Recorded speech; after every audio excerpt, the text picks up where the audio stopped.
the entire debate last night. So we'll see with the added dynamic of having the other two candidates more able to participate. Shakir, did you think there was, and it's a simplistic question, but did you think there was a quote-unquote winner last night? I think, to Jenny's point, Mr. MacKay dominated the stage, really. I think him and Mr. O'Toole kind of went back and forth for the majority. Even in the free debate, they kind of dominated that session. So I don't know if there was a clear winner, but we definitely knew the two frontrunners would kind of go at it, and that they did. I think when you get into tonight's debate, I think one of the things, to the earlier point I said and to what Corey said as well, I think it's going to be interesting to see how they respond to kind of the more social conservative views, given that if neither of them win on that first ballot, they're going to need the Sloan supporters or the Lewis supporters to kind of rank them second or third on their ballot to hope that they can win in the later round. So the response by Mr. MacKay and Mr. O'Toole to what's going to be thrown at them today will be very interesting to see how that plays out, and then obviously the dynamics after the debate and how voters kind of view those folks. You could really see, Corey, Mr. O'Toole and Mr. MacKay last night going at it, right? Like there was, even though, and I want to be transparent, we continue to be transparent with our viewers, this is not a CBC debate, this is not a journalist debate, this is, Conservative Party putting on, we're carrying it so that people can inform themselves, but they were still, going at it during it. Yeah, well, in past campaigns, there have been a number of debates. I'm not sure how many we had in the last go-round, but I think it was 4 or 5. And in the provincial leadership race, it was at least a half dozen debates. But this is really, there are only going to be 2. So in the past, sometimes things start getting a little bit more heated when you come to the final few debates. But they have to start heated in this case because they're only going to have one at bat. Yeah, Jenny, let's talk about that and maybe the significance from your perspective of these debates. You're sitting outside. It's a beautiful time of the year. It's hard to get people to talk about politics at all on a winter day. I imagine it's even hard. It's even harder right now. What is your gauge of the interest in this race right now? And then also corresponding to that, how significant might these debates be in helping members actually decide or determining what they decide? Yeah, I think that their members are starting to turn to the leadership race, so to speak, from the last 3 months as life somewhat gets back to varying degrees of normal depending on where you live across the country. So I think these debates will be important for members to see the performance of the candidates. But because of a leadership race being done during COVID, there hasn't been an opportunity to see much of the candidates outside of some media interviews and some social media and of course the emails that all the members are getting inundated with on a regular basis. So I think people will be tuning in. That being said, I've never seen an election won based on a knockout punch in a leadership debate or in a debate, but I have seen campaigns lost, and I think that members are going to be looking to see a whole host of issues, and I know there are a number of members that I've been speaking to over the last 24 hours from the last debate that although they understand the importance of some social conservative issues to be discussed, they're hoping it doesn't go down the road that it did last night when, right off the bat, the first question that was asked was about military spending and procurement, and the candidates ended up speaking about abortion. So I think that I think members are going to be looking for a genuine, fulsome, policy-heavy debate tonight. You mentioned, Shakir, that as well. Like, what is the impact when it comes to topics like abortion or other social conservative topics? What is the potential impact of Leslyn Lewis and Derek Sloan, who both identify as social conservatives, on the dynamic about what ends up being discussed? And if it does end up being a lot about that, who benefits? Yeah, so I mean, listen, social conservatives are part of our party. We should definitely try to include them, keep them in the debate, have those conversations going. But I think, especially when you're facing a situation like we're in right now with the pandemic and COVID, I'm not sure abortion rights are front and center for a lot of conservative voters, right? So listen, if you want to have that conversation, let it be addressed, state your position very clearly. But I think we need to move on to bigger, honestly, more important right now, policy issues that need to be debated amongst the leaders to know who is actually ready to challenge Mr. Trudeau in the next election. The more we talk about abortion, the more we have all these, we're just not addressing abortion issues and social issues clearly, the more ammunition we give to the Liberal Party when we move forward. Because the guarantee when we go into that general election, they're going to be tossing this out there, state your position clearly. And if you're fumbling these issues, it's going to be very problematic. So if we're going to be bringing this up tonight, listen, I think obviously Mr. Sloan, Ms. Lewis are going to benefit from having this conversation because they've been very clear on where they stand on those issues. But I think if you're Mr. MacKay, if you're Mr. O'Toole, obviously you need to be clear on your position, but you have to be wary about how you address these issues because, one, you need those votes, later ballots in case you don't win on the first ballot. But two, anything you say now can and probably will be used against you in the general election whenever you go against the Liberal Party and whenever the election is called. Corey, if Mr. O'Toole and Mr. MacKay are the front runners here, what do you see as their greatest vulnerabilities tonight? Well, I think to build on what Shakir was saying, I think if they go down a rabbit hole into transgender rights and issues like abortion, and you get into this whole social conservative milieu, I think it has the potential to turn off voters that the Conservative Party needs to win a general election. So I think hopefully they will stick to the more of the major issues. I expect carbon tax will be front and center tonight again. But for O'Toole in particular, there's no downside in swinging hard at Peter because he's probably behind right now, and he's got to shake some votes loose. Do you think that's true, Jenny? I mean, if you were advising Mr. O'Toole today, let's say, would you be saying, go out there hard, you don't have anything to lose? I actually disagree with Corey on that one. I think that last night Erin looked very chippy and seemed a bit ankle biting, so to speak. I think that I was saying to someone, if there was a Conservative Party leadership drinking game, anyone that had how many times Erin talked about his Quebec platform, they would have been having a very fun night, and so we'll see how much that comes up. So I think that Erin needs to be less confrontational towards MacKay. That was the difference between the two. Erin became across as very defensive at times, even turned his body fully to the side to address MacKay, and I don't think that was good for him. It's he released a 50-page platform, so it is when one does that, they need to expect that their opponents are going to go after them. It's politics, as Corey and I's first boss, or my first boss in the Reform Party, Rick Anderson, used to say, welcome, it's time to stop majoring in the minors. Welcome to the bigs. I can picture that. Shakir, on the same point, what do you think about, I guess, what if in fact, and I don't have any huge amount of reliable polling to say this, but certainly that's the way it's framed, is that Mr. MacKay is out in the lead, Mr. O'Toole would be right behind him or somewhere behind him.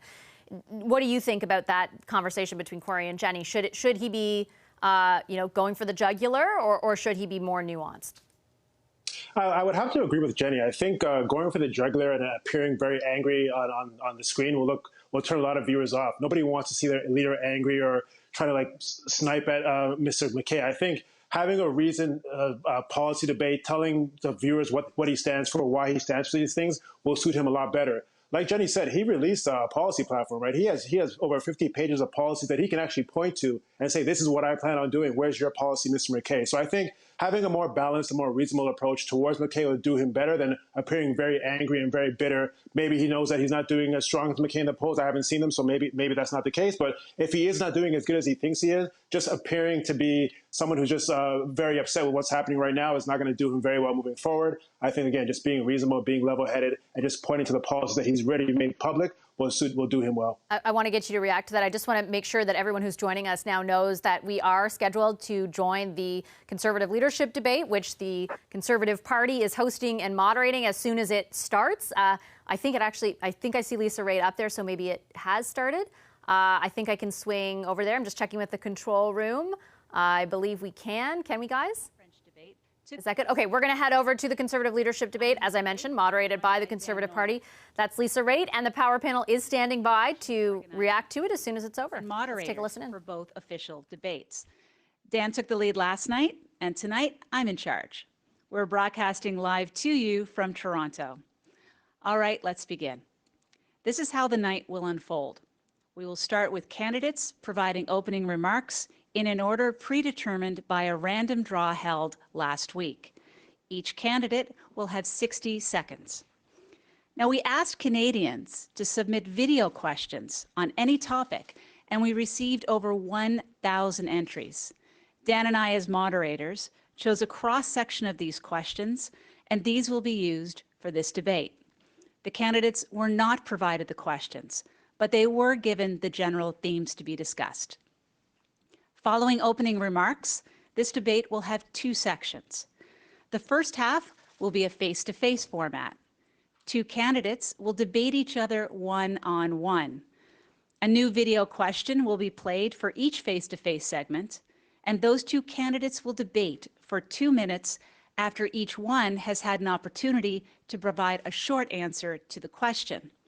All candidates will be given the opportunity to debate each of their fellow candidates once.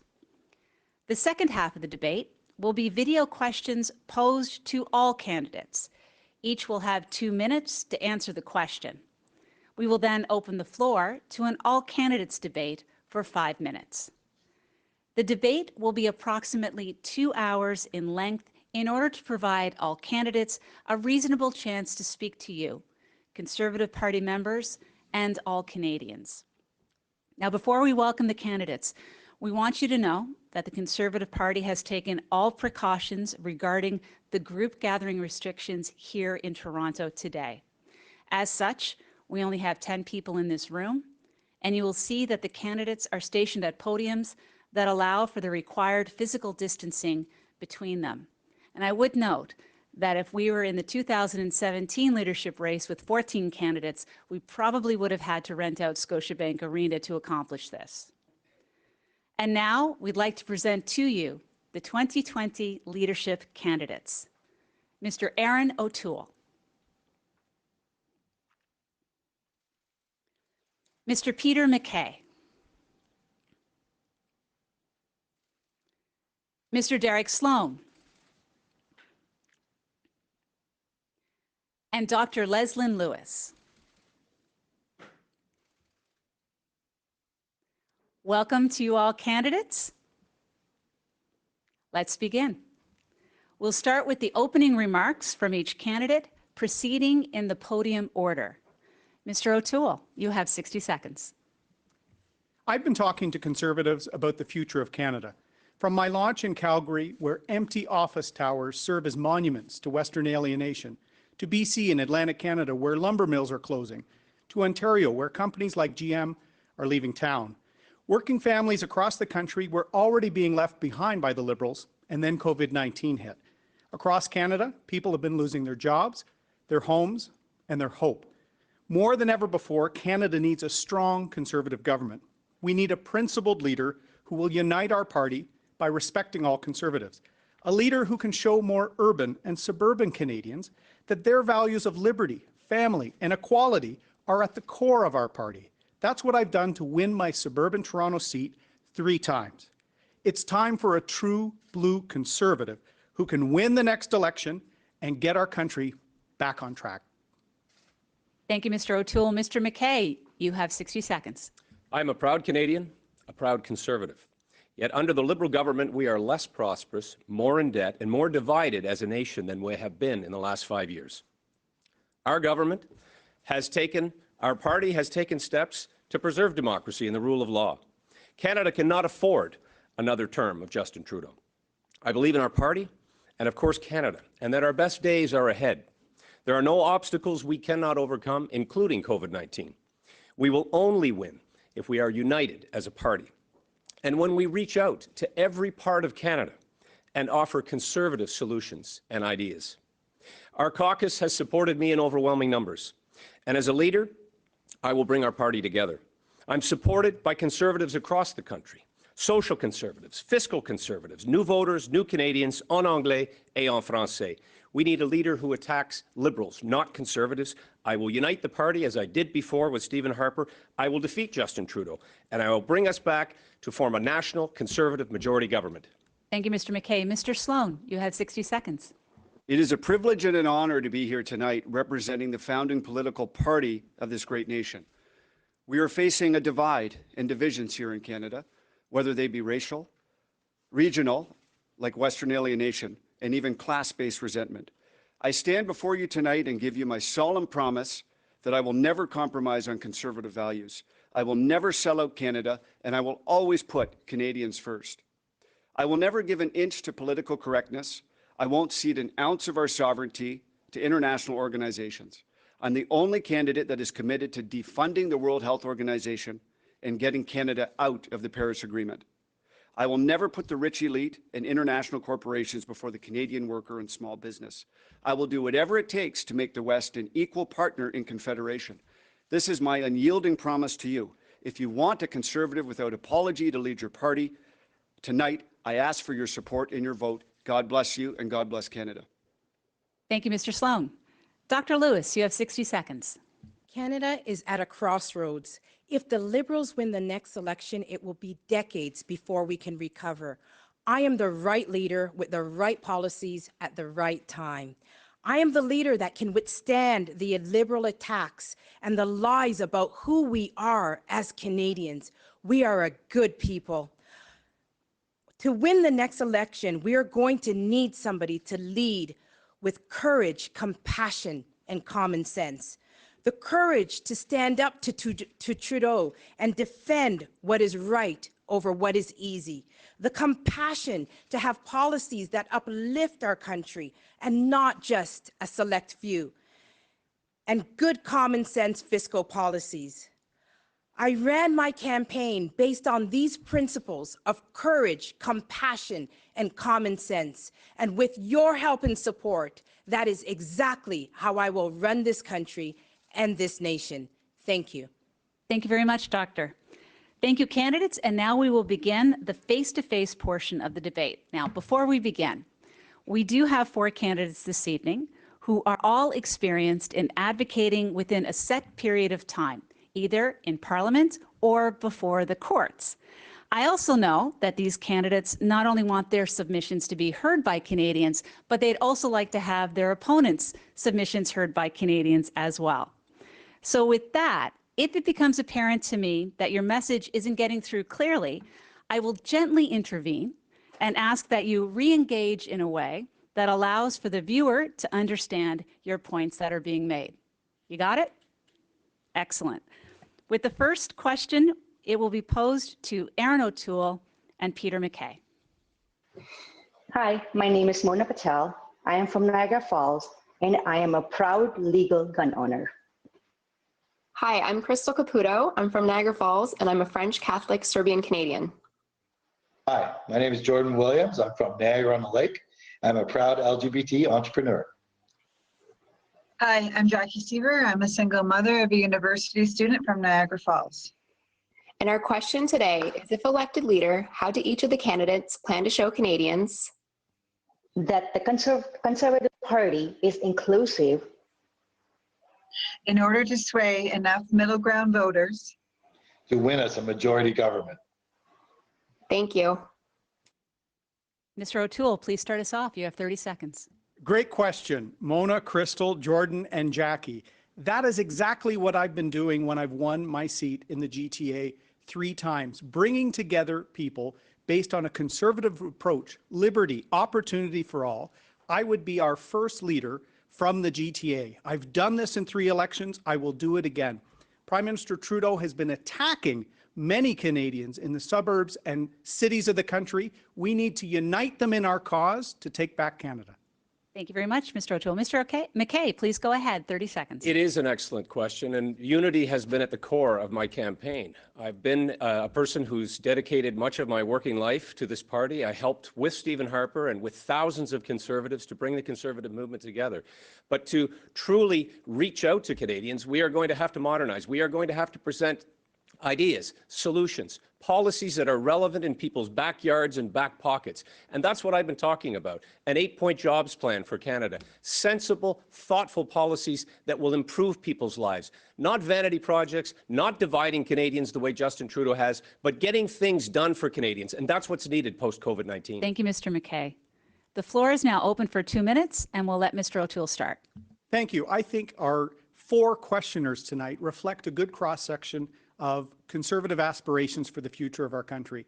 Our next leader needs to unite all conservatives. All voices in our party are welcome. If we don't unite first as a party, how do we expect to bring people in the suburbs of Southern Ontario and the lower mainland of BC, first and second generation Canadians, to join our mission for a more competitive Canada, a more free, more opportunity? We have to reach out by uniting our party first. Mr. MacKay started this campaign by dividing the party. We have to unite. That is what I will bring as leader. I also have experience winning where we need to win in the Greater Toronto Area, and my experience in the private sector and uniform makes sure I will roll up our sleeves, rebuild Canada and our place in the world. Thank you, Mr. O'Toole. Mr. MacKay. Of course, I've only focused on bringing Conservatives together. That's what I've done since my earliest days, back in 1997, when I first left the prosecutor's office to join the Conservative Party in that election. And I've worked with Stephen Harper, I've worked with social conservatives, fiscal conservatives, across the spectrum. In fact, I don't speak of true blue, I speak of everyone when I speak of the Conservative Party. No hyphenated conservatives. Let's all get behind a conservative plan and a leader who can win. I come from Atlantic Canada. I've been living here in the GTA with my family. I've worked and lived in many parts of Canada. And what I hear often is that we need to get the party together in order to keep the country together. It's that serious. We need to ensure that we're going to be united as a movement, and I can lead now as I have in the past. And it's not just about being in the House of Commons. It's about Mr. O'Toole, I'm going to let Mr. O'Toole go, and then Justin Trudeau has been suppressing democracy. He's spending $250 billion. There's no accountability. We know with the Liberals what happens: corruption. Parliament will reconvene in September. I will be a leader to hold them to account. Okay. Last 10 seconds to Mr. MacKay. In Southern Ontario and in BC. And I remember being in the party. House of Commons when the entire sponsorship scandal broke, and we pushed on the government to be accountable. And we need to do that again when we have a parliament again, which Mr. Trudeau has shut down, unfortunately. Thank you, Mr. MacKay. The second question will be posed to Mr. Sloan and Dr. Lewis. Hello, candidates. My name is Joseph, and I live in the riding of Milton.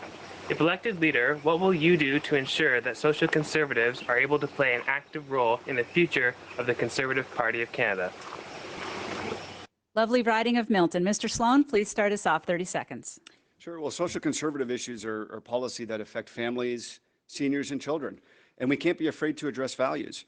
The Liberals are so radically far to the left in their ideas when it comes to conversion therapy and abortion that we can gain ground on these ideas. Many new Canadians are social conservatives. They don't believe that there's 72 or 102 genders. They don't want their kids to be confused. And remember, Stephen Harper, when he cut funding for foreign abortions, we won a majority after that. When Doug Ford campaigned against the sex ed curriculum, we won here in Ontario. So we can take principled stances and we can win. Thank you, Mr. Sloan. Dr. Lewis.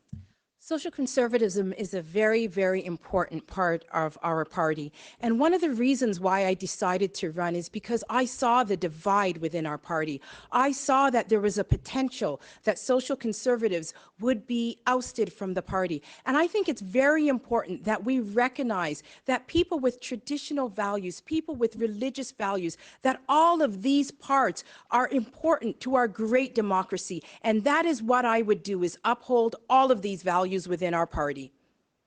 Thank you, Dr. Lewis. Now the floor is open for 2 minutes. Mr. Sloan, if you could begin. Well, I don't think we're going to be arguing too much here, Leslyn, but I think it's important to recognize that there is a lot of agreement within the party. Behind the scenes, even my two friends over here, Peter MacKay and Erin O'Toole, would agree with me that it's not right that Canada doesn't have any laws when it comes to abortion, for instance. It is out of whack. It's out of whack with other developed nations. It's out of whack with most of the developed world. And, you know, we can kid ourselves and say, well, you know, if we talk about that, we're going to lose. Everything the Liberals campaign on is divisive. We can't ignore division. We Dr. don't Lewis? go looking for it. I'm sorry. Social conservatism has a wide perspective, wide variety of people. My platform is based on 4 pillars: upholding parental authority, upholding democratic rights, compassion for the vulnerable, fiscal responsibility. Parents have the right to govern their children and to raise their children in accordance with their values. And the cornerstone is, the family is the cornerstone and the bedrock of our society. I believe that we should even have a parental rights bill so that parents can uphold the rights of their children across this country, even in our school systems. This Mr. is such... Yeah, sure. Thank you. Yeah, thank you, Leslyn. You know, and there's so many ways the Liberals have gone just so far to the left. And a good example of that is Bill C-8. And this is a bill that will take a parent and potentially jail them if they want to get their child who's experiencing gender dysphoria, gender affirming counseling. I mean, these are things that you know, kids go through a lot of different things, and we know that most kids that go through gender dysphoria will grow out of it. We shouldn't be last 10 seconds to Dr. Lewis for kids. Go ahead, Dr. Lewis. But the issue is the issue is that it's still parental authority, that a parent could be jailed, or even a pastor could be jailed for having these normal discussions with children. We should allow children to just be children. Thank you very much. I appreciate that. We're going to move on to question number 3. Hello, my name is Michelle and I'm from Hamilton East Stony Creek. My question for the candidates is, how can we develop our environmental stewardship while economically developing our oil, gas, and natural resources? Thank you for letting me ask this question. Have a good day. Dr. Lewis, over to you for 30 seconds, please. My plan is to develop our natural resources in an environmentally sustainable manner, and I have 4 policies to do that. The first is to incentivize corporations, then to bring in balanced regulation, and also to clean up the orphan wells, and also to adopt a national environmental policy. My policy is to make sure that all Canadians have clean air, clean water, and live on uncontaminated soil. Thank you, Dr. Lewis. Mr. O'Toole. This is a great question. We have to have the right balance. Let me be clear. I will kill the carbon tax, get pipelines built, and win the next election with a real environmental plan. These are 3 things that Mr. MacKay cannot do. Justin Trudeau is making us less competitive, and he's dictating an Ottawa knows best approach to the provinces. What Premier Kenney or Premier Ford is doing to lower emissions, we should respect and support. My Our Country plan has a Rebuild Canada section that will get us back on track and help the environment. Thank you, Mr. O'Toole. The floor is now open for 2 minutes. Dr. Lewis, if you'd begin. My policy incentivizes companies to develop innovative technologies, and these technologies will uplift our environment and our economy simultaneously. I will make sure that we develop our economy and our environment without foreign interference. We will stimulate corporations by having them invest in innovative technologies, which means bringing in tax credits. We will sell our liquefied natural gas abroad to bring down emissions in places like China, who's still dependent upon coal. We will reduce regulation and create simplified procedures. Thank you, Dr. Lewis. Thank you. I'm going to move over to Mr. carbon O'Toole. tax. We'll come back to you for last 10. And I agree entirely with Dr. Lewis. There's a number of amazing Canadian technologies we can use. Nuclear power, carbon capture and sequestration. Our LNG can shift coal emissions overseas. So I support that. There are 70,000 jobs in nuclear alone. I've been a supporter of that since I was first elected. I also have proposed a Strategic National Pipelines Act that will make Cabinet the decision maker so that projects can get going. Justin Trudeau has taken an ideological approach. He killed Energy East. He killed Northern Gateway, a pipeline 1/3 owned by Indigenous Canadians, and then he had to buy the remaining pipeline. We need to make it a cabinet decision, and a prime minister, I will show the country that pipelines are in the national interest from Newfoundland and Labrador to British Columbia. Thank you, Mr. O'Toole. Dr. Lewis? I will make sure that we have enabling legislation. We have had legislation that has targeted provinces like Alberta. Bill C-68, Bill C-48, and Bill C-69 has eliminated our oil and gas sector. Thank you very much. We will move on to the fourth question, which will be posed to Mr. MacKay and to Mr. Sloan. Hi, I'm Sierra Bird, and I'm the Conservative Party candidate of record for Churchill, Kuwait, Nagaski. The Liberals have done nothing to help Indigenous people over the last 5 years. That is why it is imperative that the next leader of our party has the ability to build strong and trusting relationships with Indigenous Canadians. As leader and Prime Minister, what would your plan be to tackle issues such as clean drinking water, rural connectivity, and mental health services? Thank you. Mr. MacKay, we'll begin with you. Sir, thank you. First thing, we'd like you to run again. And that's also something that we need to do is include people in every institution, in every part of the country. There should be no barriers. And that is particularly true of the largest and fastest growing population in Canada, which is our First Nations. Yes, we need to ensure clean water on reserve and off reserve. We need to ensure that people have basic rights to opportunity, basic rights to work. I agree with Mr. O'Toole. We should have national pipelines and partner with our First Nations in real ways. And so there are many steps that we can take. Mr. Trudeau has failed miserably when it comes to our First Nations. Thank you, Mr. MacKay. Mr. Sloan, please go ahead. 30 seconds. Well, I agree. I think that clean water supplies on reserve should be a #1 priority. I also believe that, bringing an end to these boil water advisories needs to be at the top of our list. Another thing that I think we need to do is there were some laws that were controversial that Stephen Harper brought in, the Transparency Act that he brought in. The Transparency Act, where we see where money is going, helps more money get to where it needs to go on the bans, and that is also a priority for me. And I'll just leave it at that for now. My time's almost up. Thank you very much, Mr. Sloan. The floor is open for 2 minutes. Mr. MacKay, please go ahead. I think working in real partnership and working towards reconciliation, which goes on. I'm proud of the work that we did as a government, where we worked to raise the rights of property rights for women on reserve, our First Nations. We worked to bring about transparency, as Mr. Sloan said. That was an important part of ensuring that programs were working. I was proud of the work that we did on the Victims' Bill of Rights, to address issues on reserve of violence and education. It means, of course, working directly with First Nations and listening to them, hearing their thoughts, their input, and their progress and dreams and aspirations. It is a priority for us as a country to move forward on this file. It is an important engagement that we need to continue in meaningful ways that get results. Mr. Yes Sloan. to water, yes to jobs. Mr. Sloan. We also need to make a clear path for resource development that will benefit reserves. And we need to allow First Nations to be able to say yes to energy projects that will bring prosperity to their communities. And so that's why I'm against the United Nations Declaration on the Rights of Indigenous People. I think that it will add additional complexity to approving these projects. And these projects bring the lifeblood of money and jobs into these communities.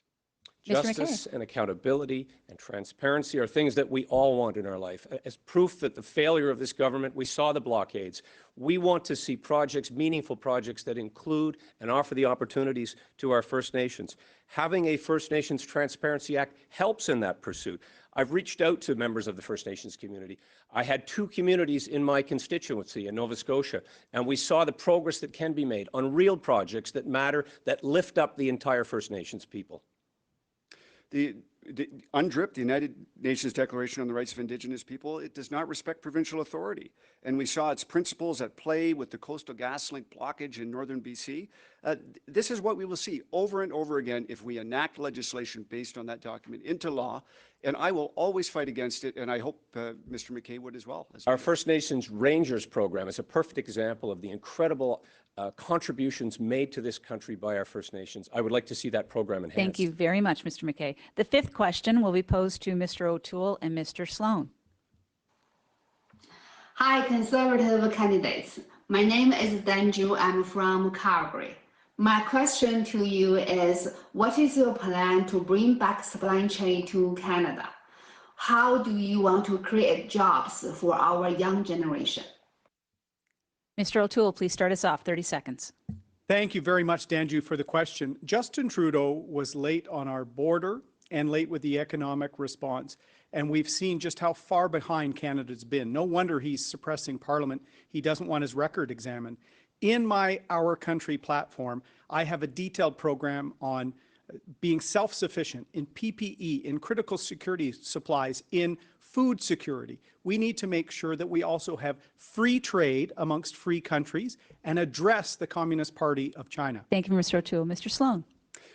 COVID-19 has highlighted the importance of Canada having a reliable and trustworthy supply chain for our personal protective equipment and our ICU ventilators and other important things that we need. It also highlights a broader issue of how can we make more things in Canada? How can we rely less on the Communist Party of China, and how can we enhance our own industries here in Canada? So yes, I would absolutely be in favor of bringing our critical supply chains back to Canada.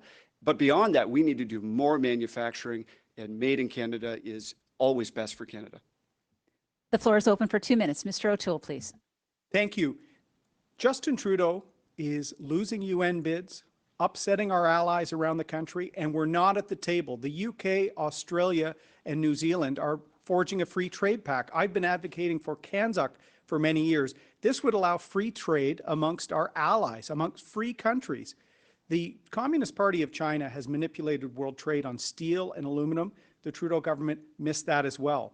2 years ago, I asked Justin Trudeau in the House about the Communist Party manipulation of the World Health Organization. The Trudeau government's left Canada unprepared.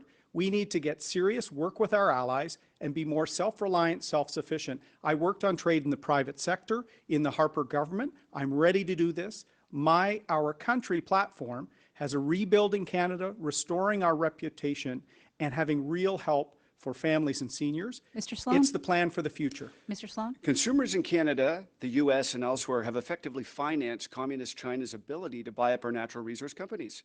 But this is not something that we should be doing, and I have been clear that I would ban any company that is a state-owned enterprise or affiliated with the Communist Party of China from buying up our natural resource companies or land. This is something that's very important. And also, we have companies that have set up factories in China and are stealing our intellectual property here in Canada. And these are very important issues. And on that note, the Chinese state enterprise Huawei got its start in Canada under Mr. MacKay's watch. They started when he was in head of the Canadian Securities Agency. They got their foothold into 4G under rules that he approved.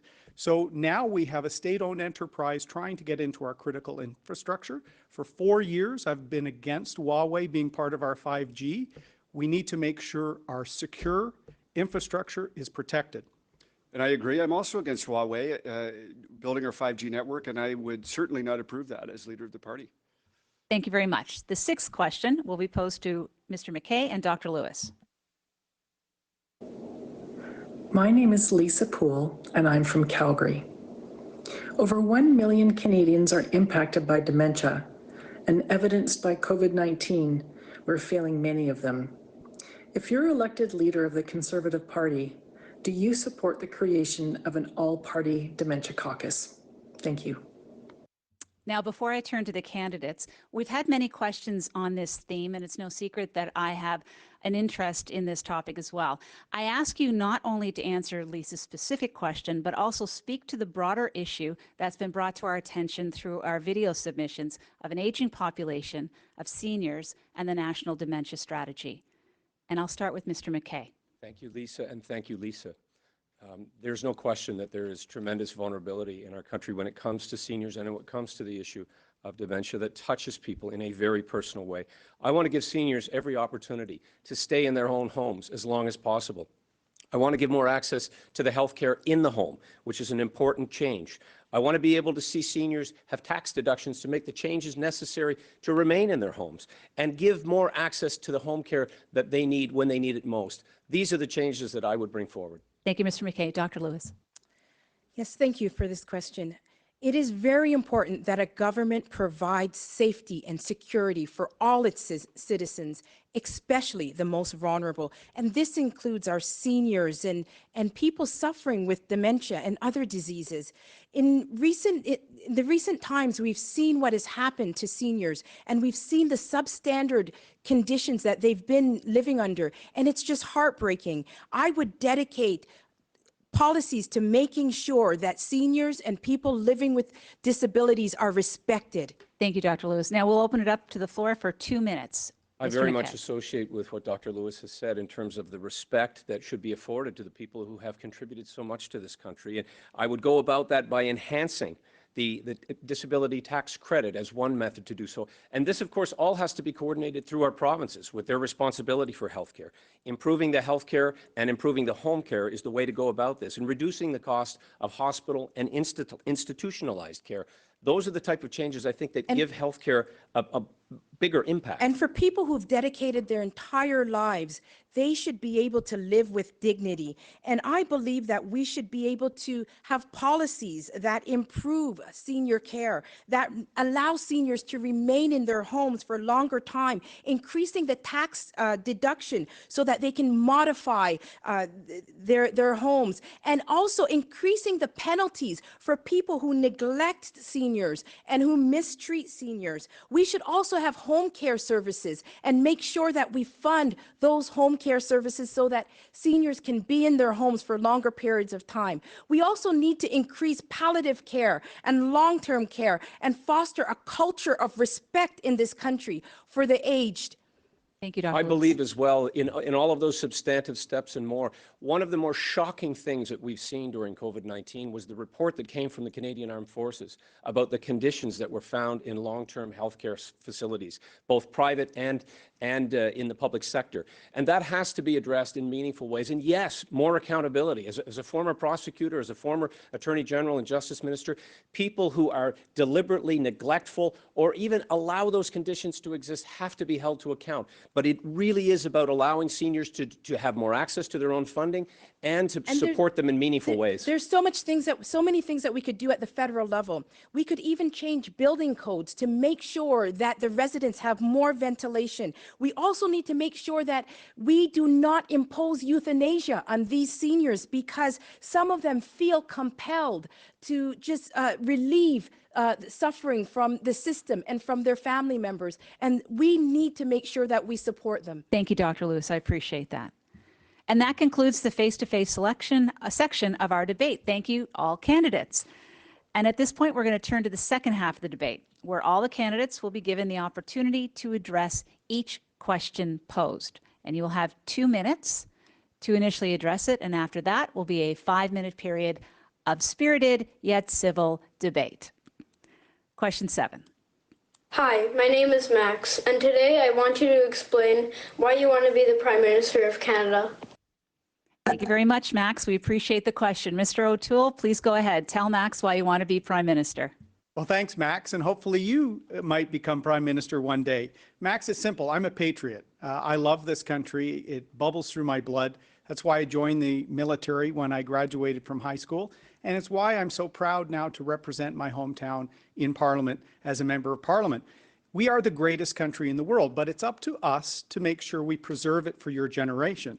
I'm very worried with what Mr. Trudeau has done. He's saddling your generation with billions upon billions of debt and less opportunities. And this was before COVID-19 hit. So Max, I'm empowered by your generation and my son Jack, who's about your age, and my daughter Molly. We owe it to them, everyone here on this stage, to give them the same opportunities in Canada that we had when we were growing up and we were your age. That's why I'm running. Last night, Mr. MacKay suggested I'm angry. I am a bit angry with what Justin Trudeau has done to this country. In the Conservative government, when we lost in 2015, we had high national unity numbers. We had a balanced budget. We had low taxes. We had investment and jobs for your parents, for everyone. All that is gone. The separatist Bloc Québécois is back in 3rd place in the House of Commons. There's anger in the West and people even talking about separation. We're weaker, we're poorer and less respected around the world. So that's what empowers me, Max. I want to make sure we remain the greatest country in the world, just as Sir John A. Macdonald said over a century ago.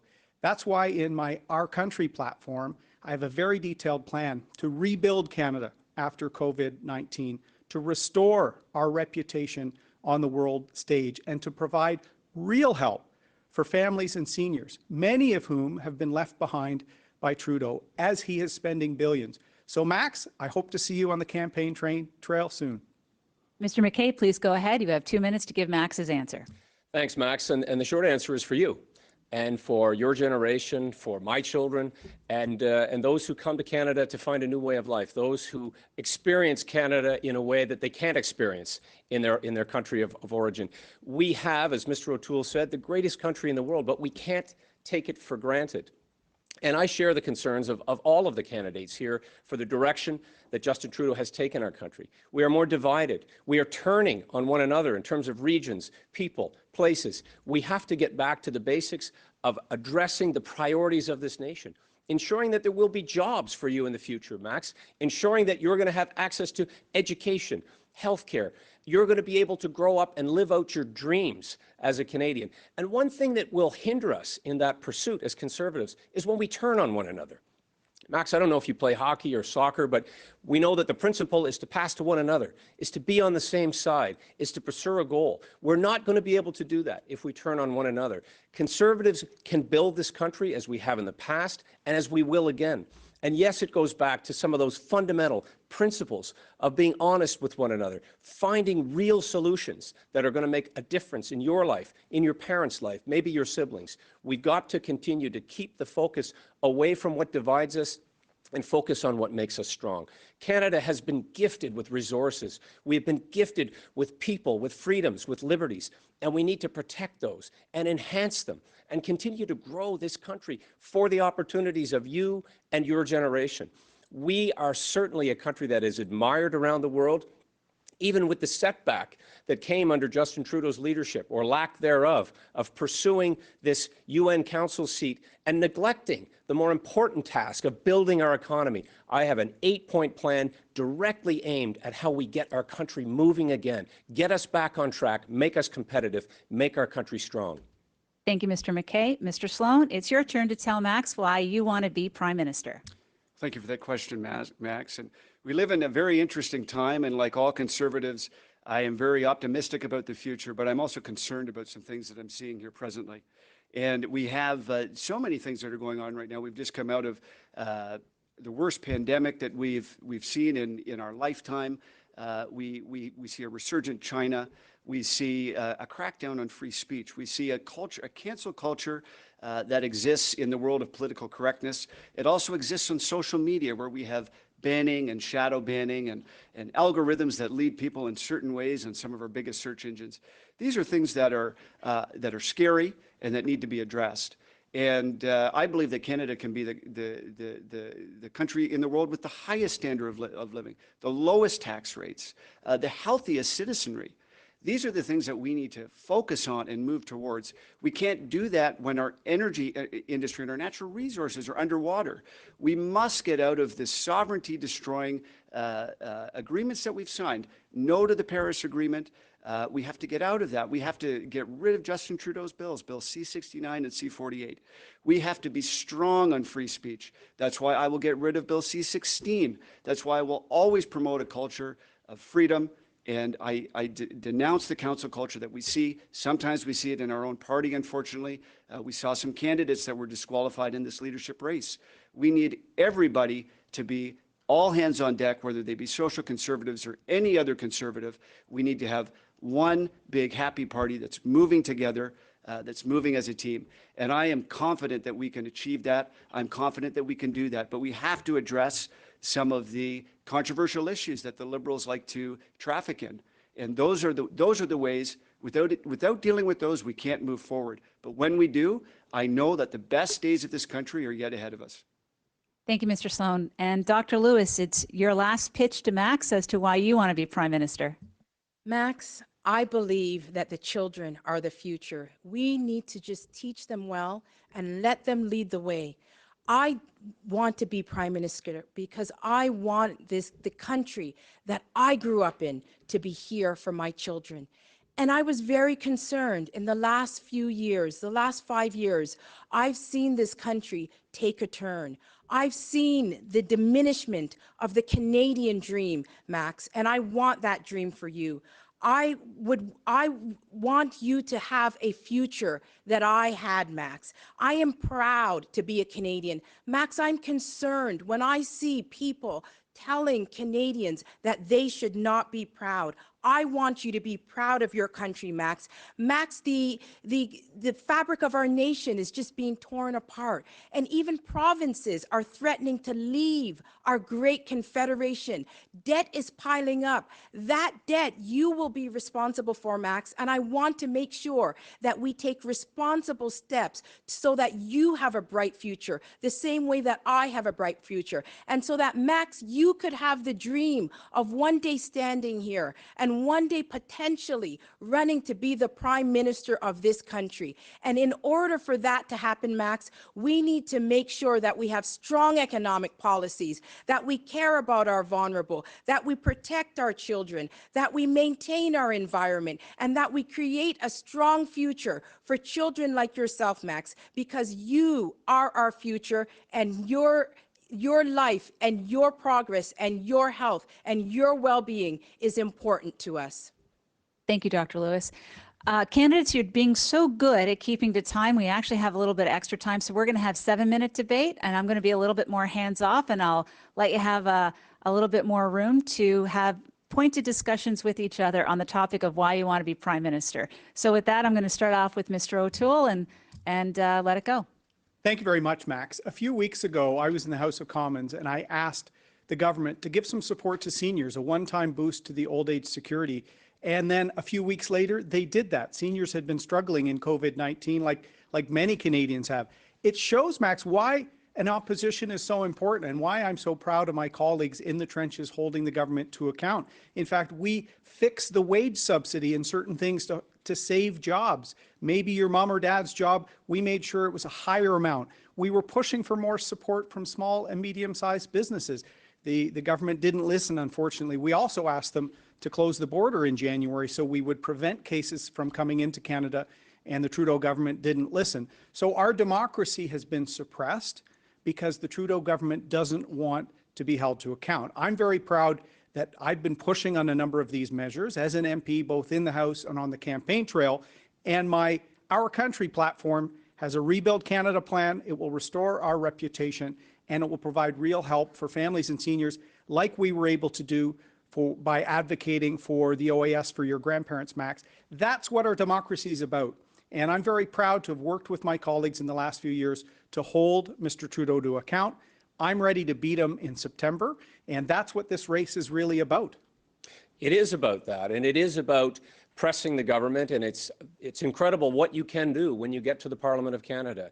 And these candidates here obviously are all talking about important ideas that affect you, Max, that affect Canadians, and that affect the world, frankly. But there is nothing like being in government and having the opportunity to bring those policies and bring those laws forward and to make the changes that we need to improve the lives of Canadians. Having spent time at the cabinet table when we went through the last recession in 2008 and 2009, we entered it with a balanced budget. And we came out stronger. Yes, we had to do stimulus spending, but there was oversight. There was a responsible parliament that was watching these plans. And then quickly we re-emerged stronger than any other country in the world. We were able to get Canadians back to work. We were able to build our country up again, use our natural resources to our advantage while respecting the environment, while doing so and setting world standards, reaching out to other countries that needed our help, responding to Haiti, building up our Canadian Armed Forces, who have been a bastion for hope and security and freedom around the world. What we did in Afghanistan is breathtaking. Our men and women in uniform were liberators. They went there, and under their protection, we were able to build schools, vaccinate children, leave the place better than we found it. And we can do the same for our country. When in government, we want to leave it better for you, better for your parents, and better for your entire generation. As Dr. Lewis said, we want this country to be a place that you can be proud of, the way we are proud of this country. Max, it is also so important, Max, that your parents have authority to raise you in accordance with their values and their beliefs, Max, because they're the ones that are pushing you through life. Governments do not love children, Max. Parents love children, and as such, government should not interfere with your parents' authority to make sure that they give you the best life.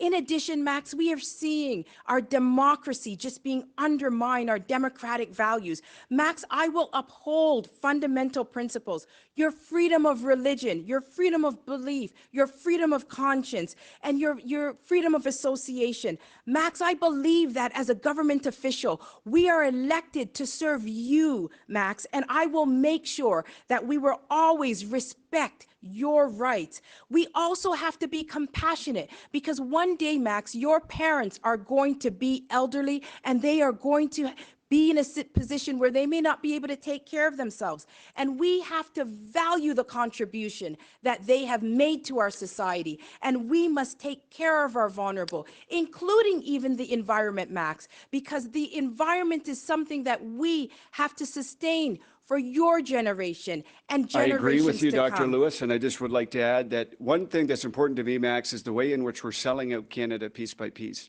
And one important issue that I believe resonates in the GTA and other areas is the degree to which our housing values have exploded over the last years and essentially decade.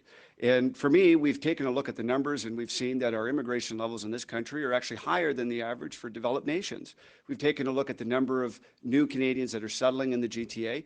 We're seeing that the supply and the demand are out of whack when it comes to new housing units that come onto the market. So we've taken a look at that and we've said we should reduce the number of immigrants so that we can have housing that is affordable. Without affordable housing, we can't live and work and enjoy life as it was meant to be. And one other thing I'll mention just quickly is the Paris Agreement. The Paris Agreement is selling out our oil and gas industry. It has an aspirational goal of net zero by 2050, by the second half of this century. That means an aspirational goal of shutting down our energy sector. We cannot do that. And I ask these other candidates here tonight Max, to agree with me. I'm very concerned about your generation being saddled with debt. I think it's irresponsible for government to saddle future generations with debt. And that's why, Max, it is very important for us to have strong fiscal policies. My policies will make sure that future generations like yourself are not indebted, Max, so that you have a fair opportunity and so that you can have the same chance to succeed that I've had to succeed, Max. And part of those chances, Max, will be technology and the jobs of the future. And you are part of a generation that will be the most educated, that will have the world in the palm of your hand. But that's also a challenge because there's vulnerabilities because of new technology. And we need to ensure that there is broadband internet available in every part of this country, every community. But we also need to be careful of the vulnerabilities that this creates. I know that you probably enjoy playing those games sometimes and being online, but let's be careful of the vulnerability. Because of the new free trade agreement, there is new vulnerabilities This created. week, my son was more excited about the launch of the new Fortnite season than his schoolwork, like many families. That's why in my plan, I have some real help for families. We need to make sure that more childcare expenses are deductible. Parents need to have the ability to juggle the family, which is critical, and the ability to work and provide for it. And as Derek said, particularly in some of the suburban and urban communities, that's expensive. That's why with real help, more support for parents, allowing them to work and provide for their families is at the core of my plan. Well, Max, I hope you got an answer to your question tonight from our candidates. We're going to go to question number 8, please. Hi, my name is Jesus, and I'm from Ottawa, Ontario. My question is, what are your thoughts on systemic racism, and how would you demonstrate leadership in that area? Mr. MacKay, you have 2 minutes.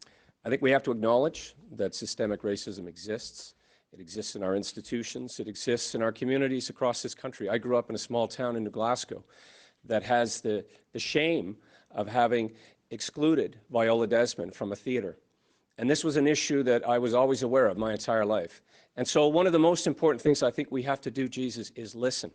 And listen to people who have the experience, who have lived it, and go about ways making a real effort in education, in the way that we address these issues of opportunity and remove the barriers. It really is the action time. It's the action time to get things done. It's the action time as well to respect the views of everybody on how we build a country that is more inclusive.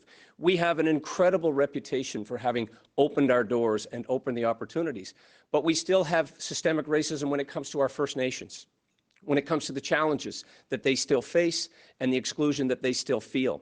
We have lessons that can be taught at home, in our schools, in the public square, in this debate. And so it is the action part. We have a prime minister who did blackface. He's not well situated to lead the country in a way that is going to address these issues in a real way. It has to go well beyond the symbols. We need action on respectful discussions around policing, Having more members of our visible minority community, our cultural communities represented in the institutions is what I believe will not only symbolize progress, but will bring about the progress, because there will be greater discussion and decision-making in the halls of justice, in the halls of business, in the halls of government, and in our institutions. We have to continue to invest in ensuring that we have better mental health outcomes for those who also are discriminated against. We need to ensure that people are not subject to abuse because of their place of origin or because of their belief. There are many things that we can do and continue to do, and having an honest and sometimes awkward discussion is part of those steps. Thank you, Mr. MacKay. Mr. Sloan, 2 minutes.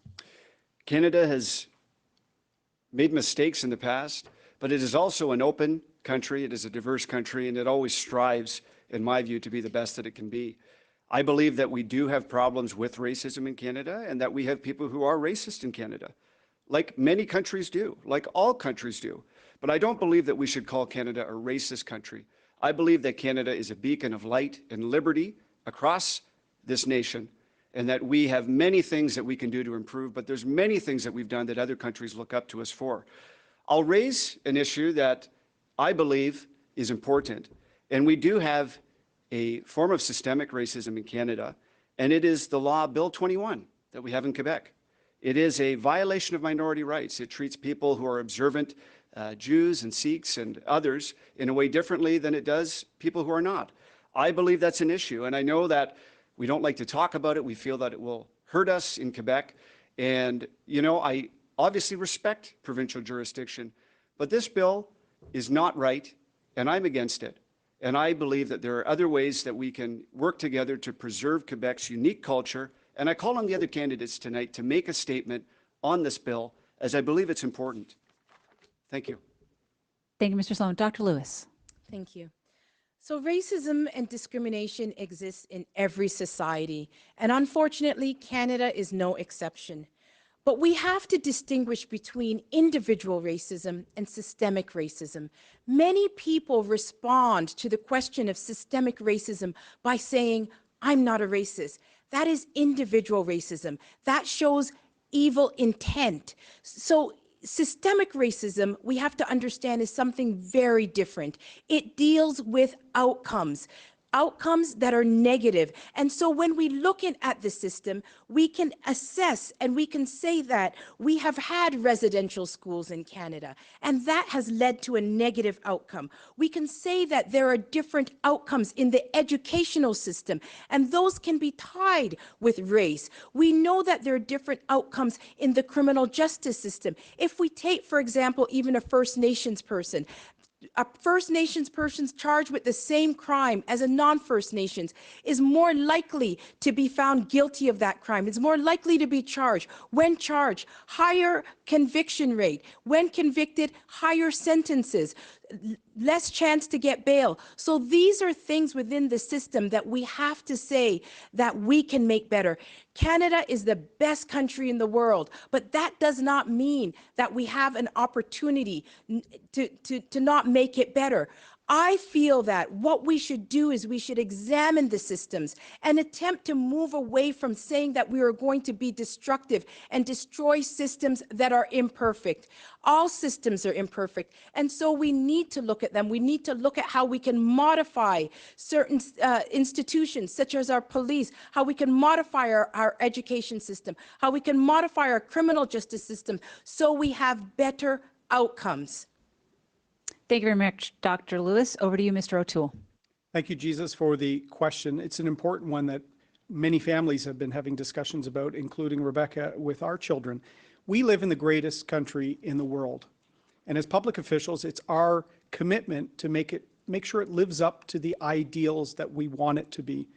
I think conservatives are actually very well placed to be the champions for this approach, because our inherent principles of rewarding hard work, respect for others, liberty, opportunity, those are at the core of who we are as conservatives. They actually unite all parts of our movement. So we should unite behind a zero tolerance approach to any form of racism, anti-Semitism, discrimination. We must make sure we show that we want merit and success to be the best, not the color of someone's skin, not where they've come from, how long they've been in Canada, their faith. We should really make sure we strive to be the Canada that we all know we are, but we need to be always striving to be better. Reconciliation is particularly important. I've said how Justin Trudeau will do symbolic gestures like taking a name of a father of Confederation off a building, but then he'll, on the next day, cancel a pipeline that dozens of Indigenous bands were planning on employment and wealth creation for their people. There was no consultation when he did that with Northern Gateway. What is reconciliation? It needs to be participation, collaboration in the opportunity that is Canada. That's what will happen. That's why, as a private sector lawyer, I volunteered some time on First Nation businesses and opportunities to make sure that reconciliation is a recommitment to our country. I served in the military, and I'll tell you, when someone has your back, you don't care what background they have. It's trust. Your brothers in arms. And that's the approach we should have as Canadians, supporting one another, striving to remain the best country in the world. Thank you, Mr. O'Toole. The floor is now open for 7 minutes. Candidates, we'll start it off with Mr. MacKay. I think the collaboration aspect of Jesus' question is what we need to come back to, and that is, how do we address some of the problems in our justice system, as Dr. Lewis discussed? How do we get to a place where we're able to have those frank discussions that Mr. O'Toole spoke of? I've had those discussions with my wife, who came to Canada as a child and has experienced racism in her life. We have to address these issues, though, in meaningful ways. The discussions are important. The listening is perhaps more important now than ever before. The saying of walking in somebody's shoes is something we have to be deeply thoughtful about and talk about with our children as well. But it is about stopping it and stamping it out and being intolerant of intolerance. We cannot allow this to exist in our institutions, and the police, quite frankly, have to be a big part of this discussion, because the police are tasked with enforcing our laws. The police are on that proverbial front line. But I do not believe that defunding our police is the answer. I do believe in, of course, support for our social services, making necessary investments in education, having those frank discussions. But our police, let's not forget, heroes like Heidi Stevenson in Nova Scotia, David Wynn in Alberta, they put their lives on the line, much like our armed forces personnel, our first responders who have been dealing with COVID-19. Defunding them has the exact opposite effect of what we need. We need to talk to them. We need to have education about when to use force and the proper exercise of authority. Those will make real differences, Jesus, in your community and in all communities. But we also have to make sure that we just don't engage in virtue signaling, because the Prime Minister took a knee, and he is the Prime Minister. So he has an ability to make substantive changes. Taking a knee is just a symbol. If he wants to do something about making this country a better place, he can do it. And so I think it's very, very important that we have realistic, real changes. And I don't believe that defunding the police is a realistic option, because these are individuals that run into danger when we're running away from it. And so we need to honor them, and we need to make sure that if there is something wrong with that institution, that we work together as a nation to make sure that we build it up instead of tearing it down. I agree with Dr. Lewis. It needs real action, and this is where, as public officials, as members of Parliament, we have a role to play to ensure that Canada does live up to the ideals that we want it to be, and real action as opposed to often the symbolism. I think many Canadians who'd watched Justin Trudeau's press conferences months after months after months about staying home, and then he chooses not to follow his own guidance for political reasons, even though the cause is important, is not leadership. He needs to show a substantive commitment to making sure that there's a level playing field, making sure that if there are some groups not represented, that there's opportunity for them to be represented. I saw that firsthand when I was serving in the military.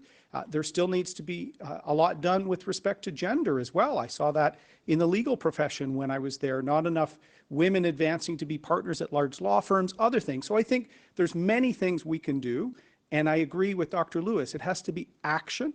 You have to demonstrate a plan. It can't be one-time press-related events. It has to be a long-term commitment.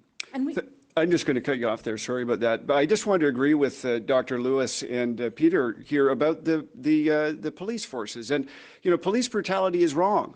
And I am against the treatment of George Floyd and others who have been treated mercilessly by the police. But these, overall, our police forces, I believe, want to protect our communities. And while they can always improve, I do not approve defunding them. And I, of course, am okay with peaceful demonstrations, but there have been some who have joined in with certain demonstrations in this country, and particularly in the United States, that have promoted violence and promoted looting for the sake of it. And I'm against this form of lawlessness. And for some of these organizations, like Antifa, I would declare them a terrorist organization for their promotion of lawlessness and anarchy. Yes, and I think that as conservatives, we're in a very unique opportunity because our values support eliminating discrimination. We are the party that believes in equality of outcome. We believe that that outcomes should be systemically equal. And that means that we don't destroy systems. We work to improve them. And we must do that without labels, because I heard from so many Canadians that were so hurt by Justin Trudeau saying that Canadians are racist. Many Canadians have good intent, and they want to work together with their Canadian brothers and sisters and family to make this country a better place. And when we start labeling people negatively, it does not solve anything. So let's look at where the problems really are. We know that some systems have negative outcomes, and so we can work together in fixing those, united as a Canadian family. And I'll just jump in quickly, and I'm sorry to do that, and I don't know if you misspoke or not, but for me, conservatism is about equality of opportunity. And if we don't see equality of outcome, that is something that we can hope for and wish for. But people will always be different. There will always be people who are a little bit taller, a little bit shorter, do their homework a little bit more, do their homework a little bit less, work harder, don't work quite as hard. And that's why we need a system that is fair to everybody, but respects the fact that time, chance, luck, trying harder, trying less harder, it happens to all of us, and there will be different outcomes in terms of wealth and other outcomes in society. So I wasn't sure if you were talking about that. Absolutely. I believe that. I believe in personal responsibility. People have to have personal responsibility, and that's not what I'm talking about when we talk about making the systems better. For example, we have to build up the family. The family is there before any child hits an institution. So if we build up the family, we make sure that children are raised with strong values and all the supports that they need, then we have a better chance in those the children getting through these institutions. Yes, merit and hard work and all of those values that we in the Conservative Party adhere to. But there has to be a recognition, too, of some of the unconscious bias that exists. And we have to work in terms of removing those barriers. At any time, we want to see the advancement based on merit, based on inclusion. We want to see that our cultural communities truly feel welcome in our party. Thank you very much, Mr. MacKay. We're going to go to video question number 9. Hello, I'm Joanne Thibault from Victoria, British Columbia. The Prime Minister has made a series of major rapid-fire decisions to manage Canada through COVID-19. What is one decision that you don't think was well made, and what decision would you have made instead? Thank you. Mr. Sloan, you're up first. Please go ahead. You have 2 minutes. This question may have been made for me, as some of you have seen over the last couple of months, but I believe we did a lot of things wrong here. We had, of course, a government which first felt that there was no danger at all in regards to COVID-19. They listened to every single thing that the World Health Organization said, which we now know is compromised by Communist China. And I, of course, believe that we need to defund the World Health Organization completely. We can't have politically motivated organizations giving us advice. And we know that China was cracking down on their own citizens who are trying to spread the alarm about this virus. We know that Taiwan, as an example, and I'm glad that we can say the word Taiwan. I know everyone here will do that, unlike some in the Liberal Party. But Taiwan, of course, took steps very early on to stop travel from affected areas, to test people. And they have had very few cases, under 1,000. They've had, last time I checked, under 10 deaths. And they're 100 miles off the coast of mainland China. So we absolutely should have taken this virus seriously. We should have recommended common sense things like wearing masks or social distancing. I believe if we would have got this early and done our travel bans early from affected areas, we would not have had to do a complete economic shutdown. We cannot afford to do this every 2 years when another virus comes out of China or wherever else it's going to come. We can't afford to do this again. We must make sure that we have testing regimes in place. We must make sure that we have experts who will give us the right advice. We did not have this in this situation, and it is exactly what caused an economic shutdown that ultimately became Justin Trudeau's dream. He gets to hand out money basically for free, and he gets to rise in the polls. Well, his reckoning day is coming. It's coming soon, and we will hit him dead on with what he's done with this, and we're looking at almost maybe $1 trillion in deficit. So, thank you, Mr. Sloan. Dr. Lewis, please go ahead. 2 minutes. Thank you for that question.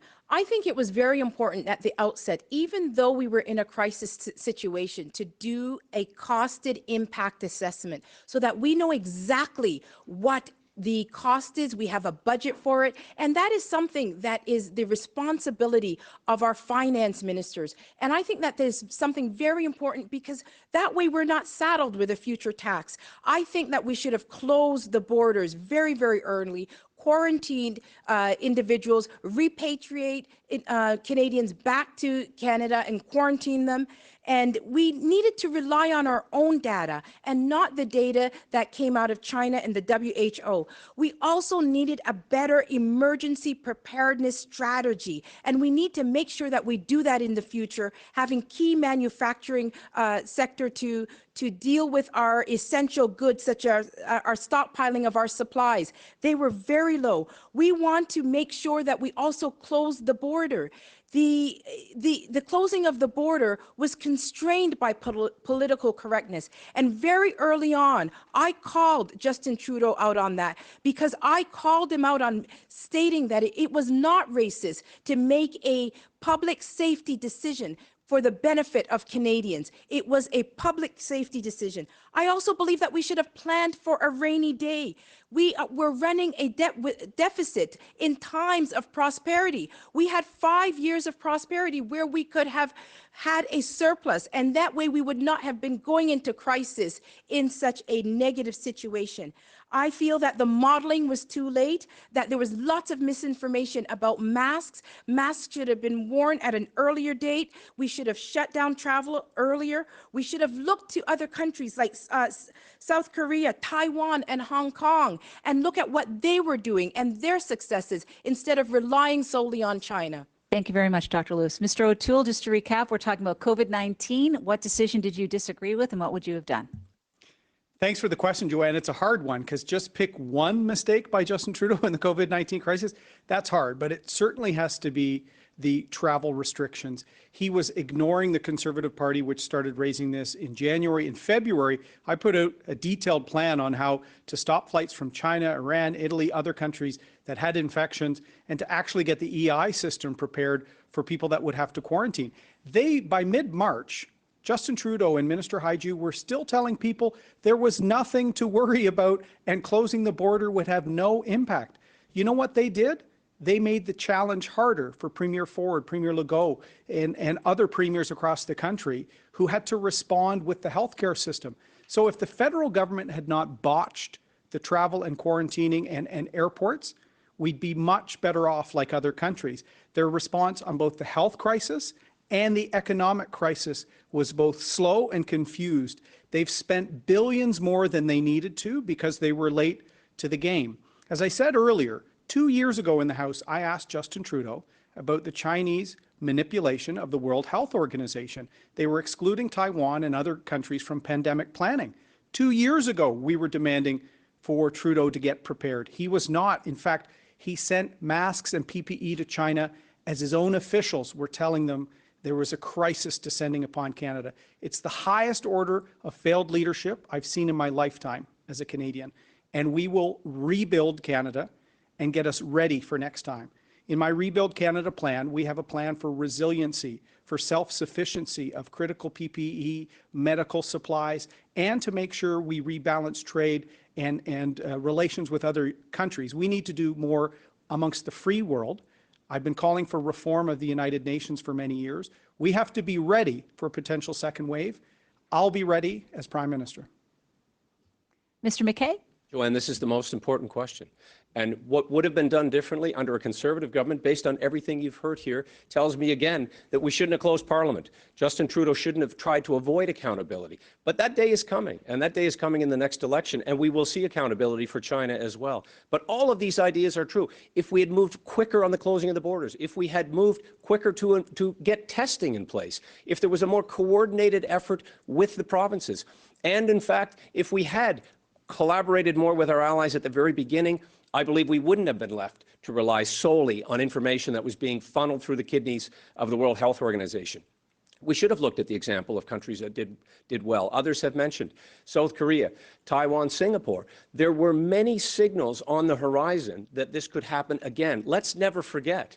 Let's never forget SARS, H1N1. We should have absolutely been stockpiling and preparing for this. And the advice of sending 16 tons of personal medical equipment, and on that plane, we should have had Michael Korvig and Michael Spavor back, who have now been in custody in China for over 550 days. We could do much better, and we will do much better under Conservative government. All of this advice, all of these ideas could have been fleshed out in Parliament. We could have had committees that allowed these ideas to be coming forward, to be discussed, to be rebutted, and to be debated. Those were the important times. And it was too late for much of the action that came. Yes, the indiscriminate spraying of money into the economy is much different than what we did, albeit in a different time in the recession of 08-09. We took thoughtful steps. We entered that period with a balanced budget, and we emerged stronger. We were able to get back to a balanced budget, which seems so long ago. But human health and economic health require an all-hands-on-deck approach now.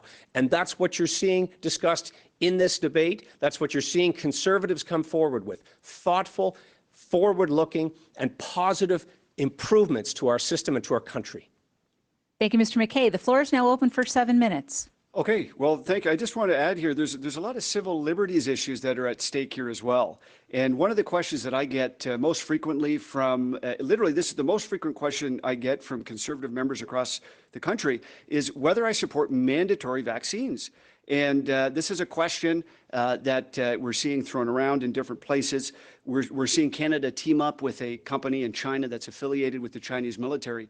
You know, I don't blame someone for being skeptical about that sort of alliance with a company in China, and I would never support mandatory vaccinations for Canadians. We also have issues with some legislators that want to track people's movements when they're not in quarantine. One other big issue that I have an issue with is social media censorship. And we see companies like YouTube saying, well, you know, if you put out a video that disagrees with government advice on a pandemic, well, we're going to pull it down. Well, excuse me, we could have had videos advising wearing masks, advising travel bans pulled down because of our Liberal government's flip-flops. It is important that ideas can get out there.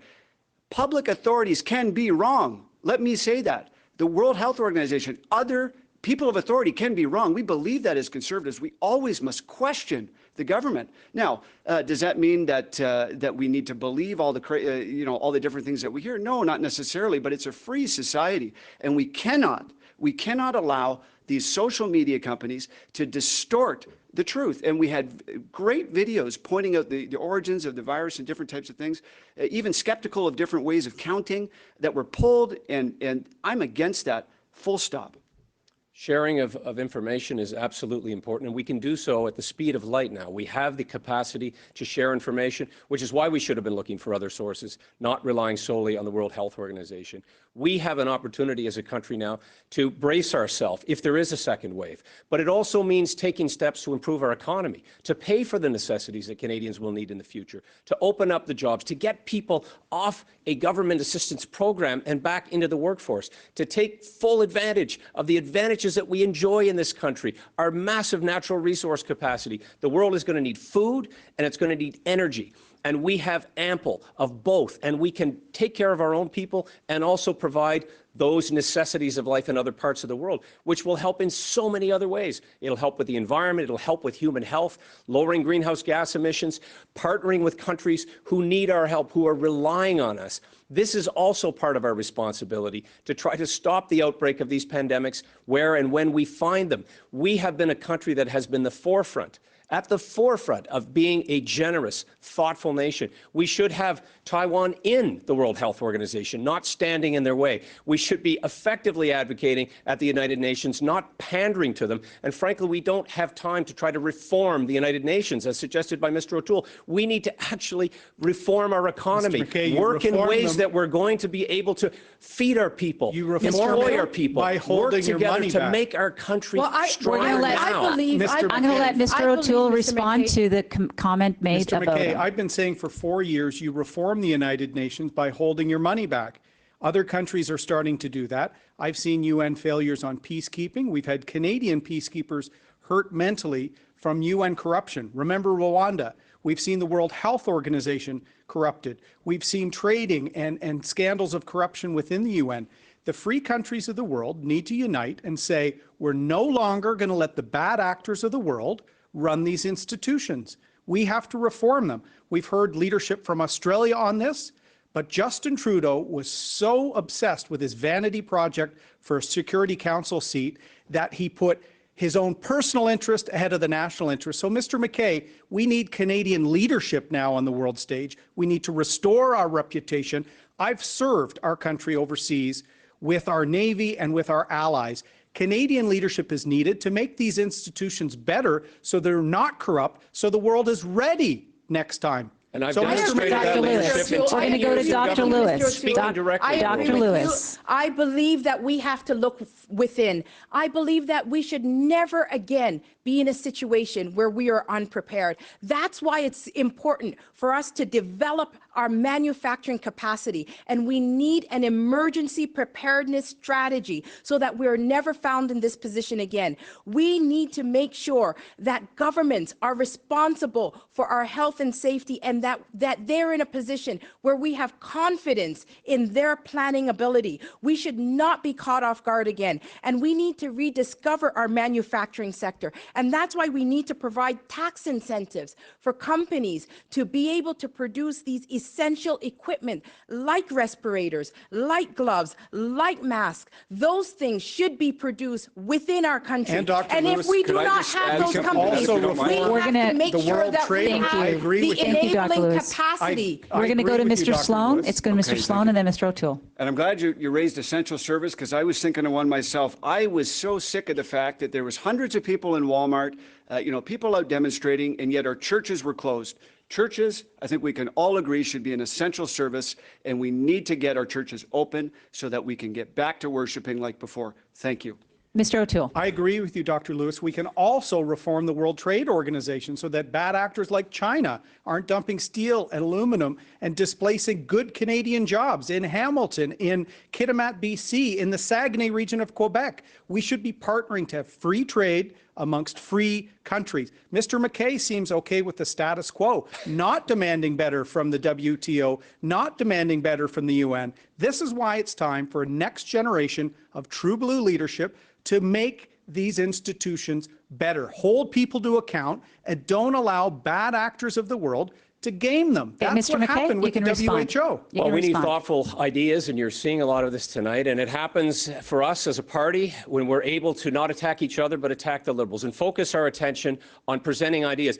I agree with Dr. Lewis's discussion around manufacturing, and we need to ensure that we're encouraging Canadians to buy Canadian, to move in the direction of traveling more in Canada, to embracing manufacturing. Yes, certainly our tax system needs to be reformed. It's been 50 years since we had meaningful tax reform. We need to bring government finances back under control, just as the way we did when we were in government, proposal. as the way we used a deficit reduction plan. I didn't interrupt you, Mr. O'Toole. When we had meaningful deficit reduction action, and Ms. Raitt was there as well, we made changes that brought government spending back under control. That will be needed in a post-COVID-19 world. Thank you very much, Mr. MacKay. Dragging the moderator into the debate is not a smooth move, by the way.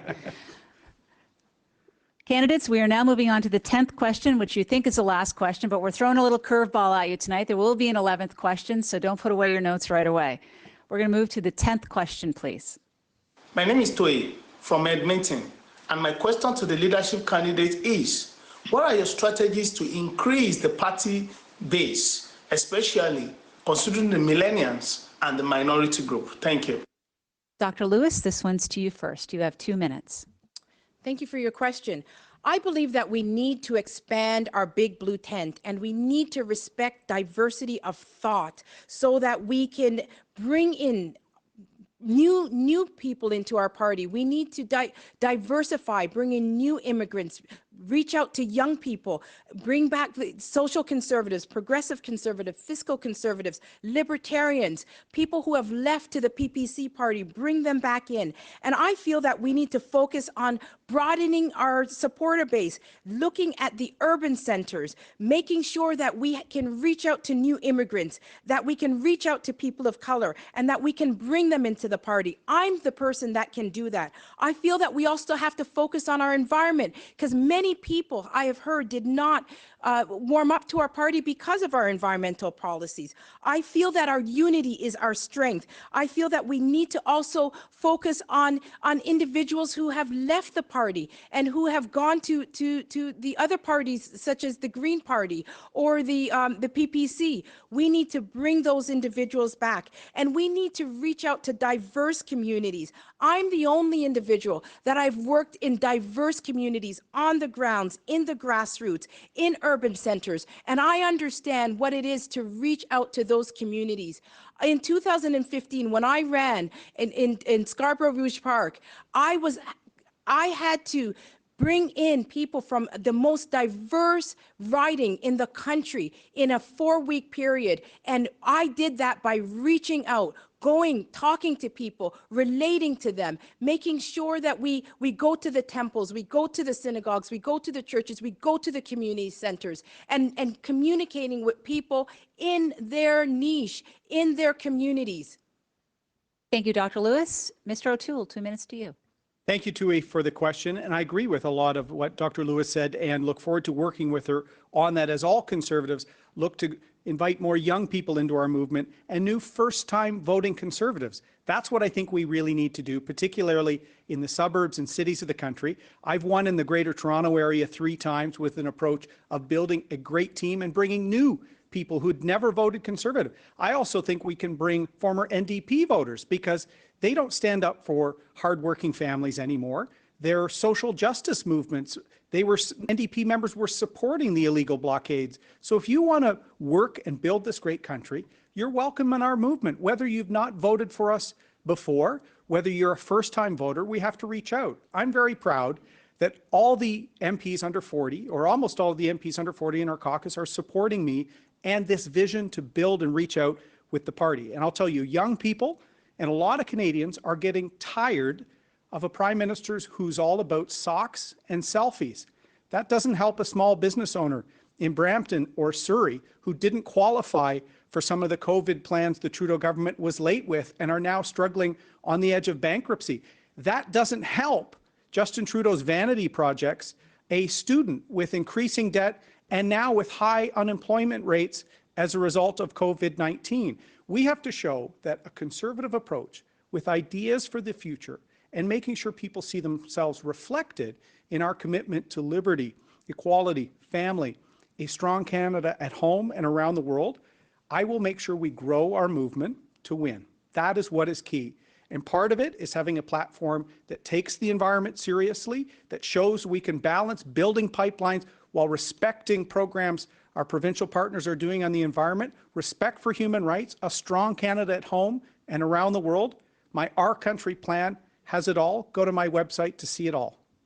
Thank you, Mr. O'Toole. Mr. MacKay, please go ahead. 2 minutes. Boy, thank you so much for the question. And it really is a come one, come all. I don't think it's targeting groups. I don't think it's targeting other parties. I think it's demonstrating that we are a party open to new ideas. We are a party of solutions, a party with great history and attachment for having built this country, but a party that has always had an open door. The big blue tent is the perfect analogy, but we need to push those tent pegs out a little further so that Canadians feel welcome inside, so that they sense that that we do, in fact, have real substantive plans to protect the environment, as we did previously with an acid rain treaty, as we did in protecting internal waters, as we did as a party when we were last in government, in protecting the Arctic, in protecting our borders and our approaches, in building this country in meaningful ways. And I have a plan that does just that, an 8-point plan that goes specific to the challenges that will be there post-COVID-19 in improving our economy.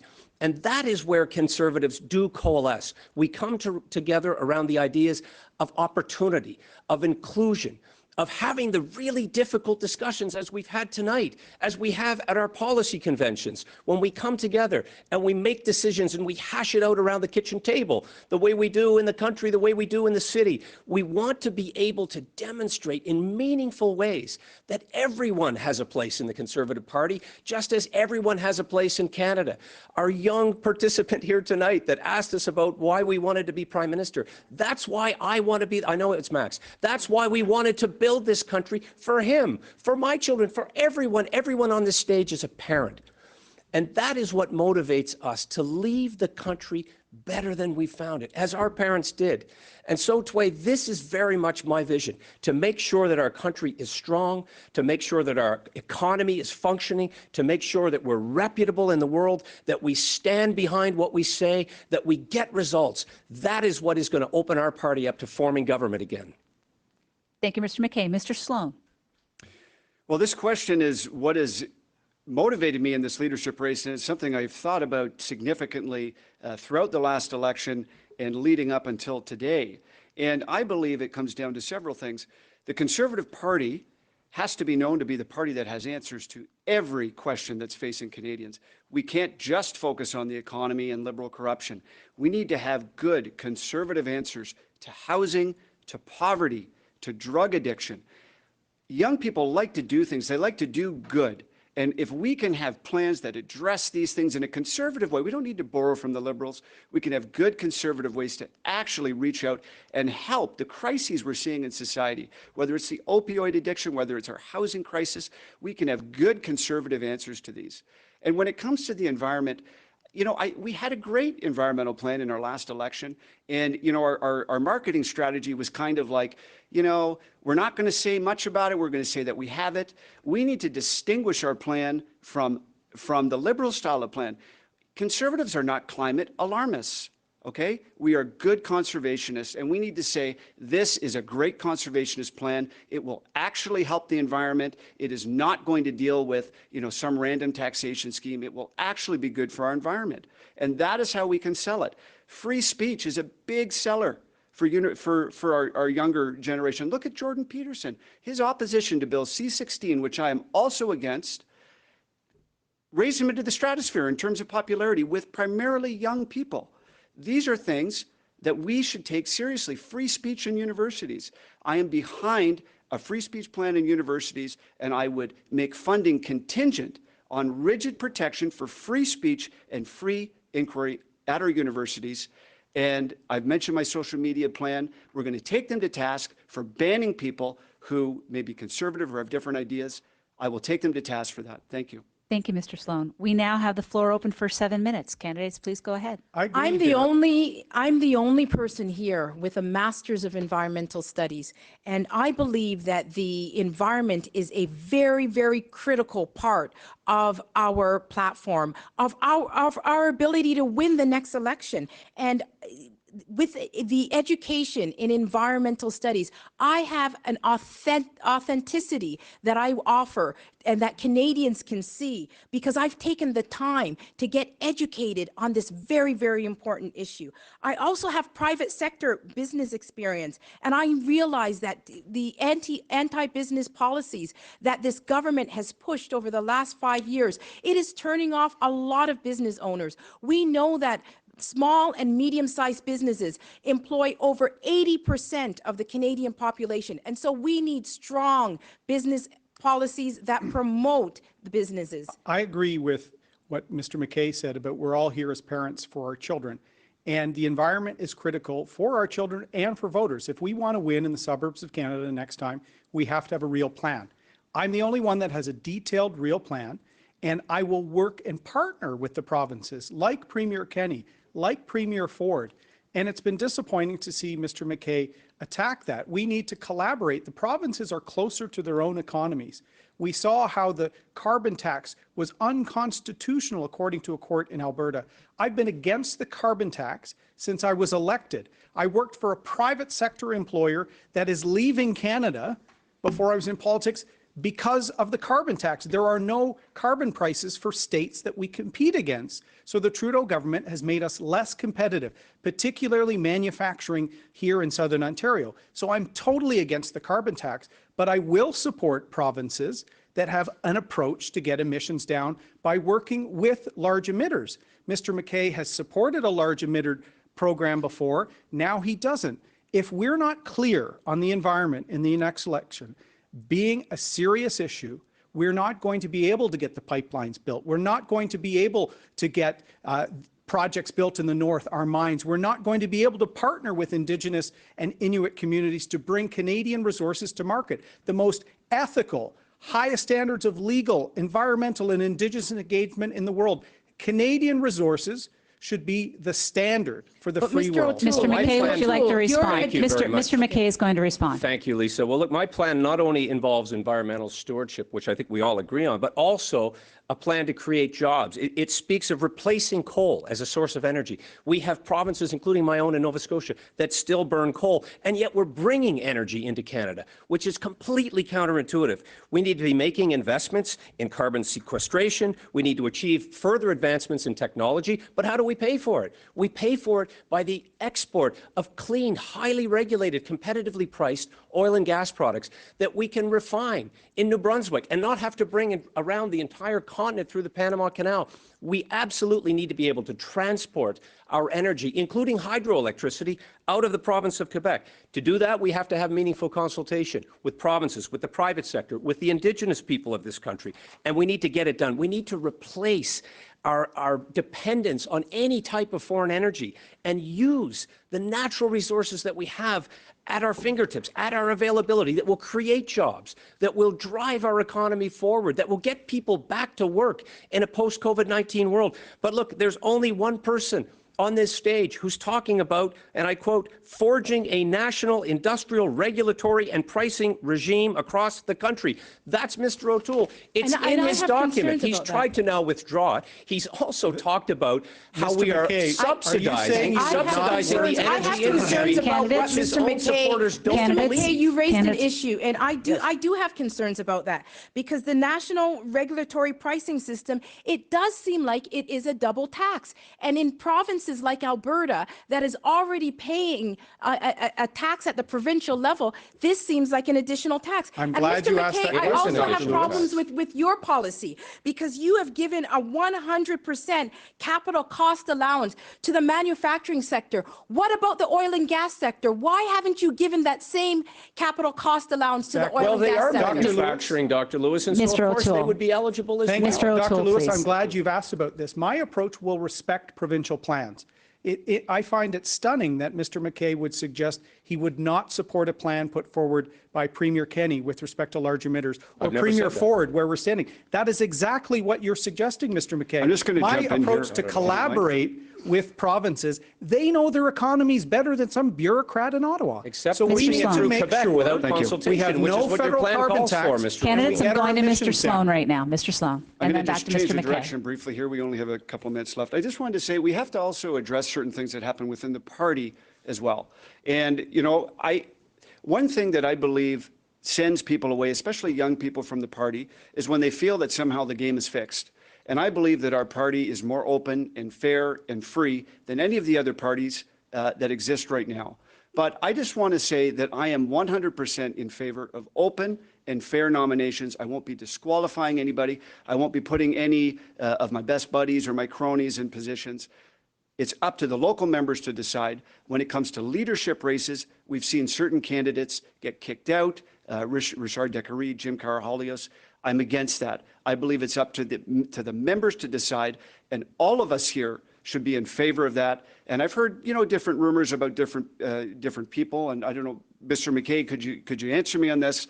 Will you allow for open and free nominations in the nomination process? Our party has a long tradition of respecting the democratic will of the membership. That's why we have these conventions. That's why we have these leadership debates. That's why we are the party that people turn to in times of crisis. And yes, we want to have open nominations. Yes, we, as a leader, I would give the money back to our riding associations so they can be more competitive. We can win more seats in this country. We can turn to the grassroots of this party and empower them. That has somehow slipped away in recent years. We have to get back to empowering the membership to make those decisions. When we are able to select good, strong local candidates, that's when we win those seats. That's what will allow us to form the government, to replace Justin Trudeau, and I know that that's something we all agree on in this stage. We need to be a party that absolutely embraces democracy and doesn't admire the basic dictatorship of China. Respect the whole movement, Thank you Mr. MacKay. very much, candidates. That concludes question 10. So the bonus question that I had mentioned earlier is this. On July 1st, the Canada-US-Mexico Free Trade Agreement comes into force. There's $2 billion a day that crosses our border, and that makes the United States Canada's most important trade partner. How would you work with this U.S. administration and the next U.S. administration? And we are starting with Mr. O'Toole. 2 minutes. Thank you very much. An important question because the Trudeau government got the new NAFTA negotiations wrong. We all remember when the Trudeau government suggested they would be open to reopening NAFTA when the new U.S. administration was really looking at concerns with Mexico. They then put forward the so-called progressive agenda, where Mr. Trudeau put his election platform, things like climate change, reconciliation, into trade negotiations with the U.S., even though those topics would never form part of a negotiation. Mexico took the negotiations seriously and got better results. Here's why. This new deal hurts the Kitimat refining aluminum in BC and in the Saguenay because it's allowing Mexico to bring in trans-shipped aluminum. And with more auto parts being built with aluminum, this is going to help Mexico and hurt Canada both from a steel and aluminum standpoint and an auto parts, jobs in Ontario. This was a huge failure of the Trudeau government, and it needs to be addressed. I've raised some of it in the House before. When I went down to Washington and helped get the tariffs removed, the steel and aluminum, I met with a U.S. Congressman, Dan Crenshaw, Navy SEAL who had lost his eye serving overseas. We made a connection because we had both served with our respective countries' militaries. That's how I started forging relations on Capitol Hill, based on our shared security, our shared interest, our shared history. That's why I've suggested that we get into the ballistic missile program and make sure that NORAD, our national security alliance with the U.S., means that we take security, trade, and foreign relations in step so that we can reform World Trade Organization measures, reform institutions that are being gamed against us. So the new NAFTA, we're going to have to fix a lot of the huge mistakes of the Trudeau government, particularly for working families in steel, auto, and aluminum. Thank you, Mr. O'Toole. Mr. MacKay, 90 seconds. Oh, Thank sorry, you. Mr. MacKay, 2 minutes. We survived the NAFTA negotiation. The new USMCA has actually left Canada poorer than it was before. We have made concessions when it came to supply management. We have made concessions with respect to aluminum, as was mentioned, intellectual property. We have opened ourselves up to vulnerability. In fact, we have even foregone some of our sovereignty by suggesting that if Canada is to pursue a new free trade agreement with Great Britain, for example, we will have to get approval from the United States or pay a potential price. So when Chrystia Freeland and the Prime Minister said it was going to be a win-win-win, it was for the United States. And so, yes, there will be opportunities in the future to perhaps fix some of those misgivings. But look, it does require the ability to work with our most trusted and important trading partner. It does involve having the ability to go to the United States, as I have on numerous occasions, to meet with counterparts when I served in the government of Stephen Harper. To get things done, you have to take an approach that isn't insulting, that isn't confrontational, that isn't seen as speaking behind somebody's back on the world stage, as we saw Mr. Trudeau do. Those type of behaviors don't advance Canada's interests. We need to talk about what matters to the Americans. Yes, it's North American security. We should talk to them about a North American approach to protecting our environment and lowering greenhouse gas emissions. We need to take that constructive, conservative approach to get things done. And Being constructive means working with everyone, reaching out across the aisle. I was happy to help Mr. O'Toole get some of those meetings and try to help secure meetings when he was there because I believed in what he was doing. We have to believe in one another as a party and as a government to get the best results for Canadians. That's what we were able to do when we were last in government, and that's what we'll do again to forge a better, safer, more productive, and more prosperous country for all Canadians. If we're able to do that with our closest partners, if we're able to do it with countries whose values we share, we all benefit. Thank you, Mr. MacKay. Mr. Sloan. What a great question. And, you know, I think the first step, as was said by Peter MacKay here, we shouldn't insult the President of the United States when we're the Prime Minister of Canada. And, you know, we saw Justin Trudeau act like an absolute child when dealing with a very shrewd and capable negotiator. And now, I mean, with the United States on our side, there is nothing we can't accomplish. Do you think if the United States really wanted to help us out with getting the two Michaels home, they couldn't make it happen? Donald Trump will not lift a finger to help Justin Trudeau because of what he's done. We need to take our closest allies seriously. We need to forge an excellent relationship with them. We need to work with them to constrain China. We need to work with them. Erin O'Toole has spoken about free and fair trade with like-minded countries. What a great example. They're right there waiting for us. We can deal with them to make many things happen. And another thing we need to do is we need to start pulling our weight when it comes to NATO. We need to up our military spending to our NATO commitments. And I will do that. I'll do it within 5 years.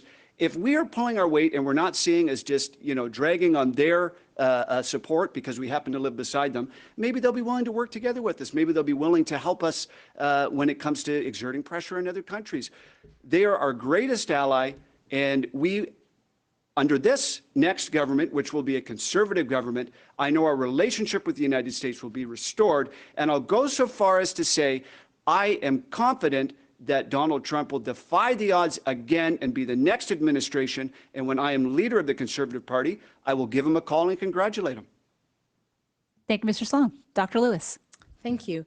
So I feel that good foreign policy begins at home. We need good, strong domestic policy. And so we need a good, strong national purpose and values. And that means we need to get our own house in order first. We have to look at the top threats to our national security. And that is, we have to look at our Canadian identity, our sovereignty, our economy, our fundamental democratic values, and our respect for in the international arena will improve.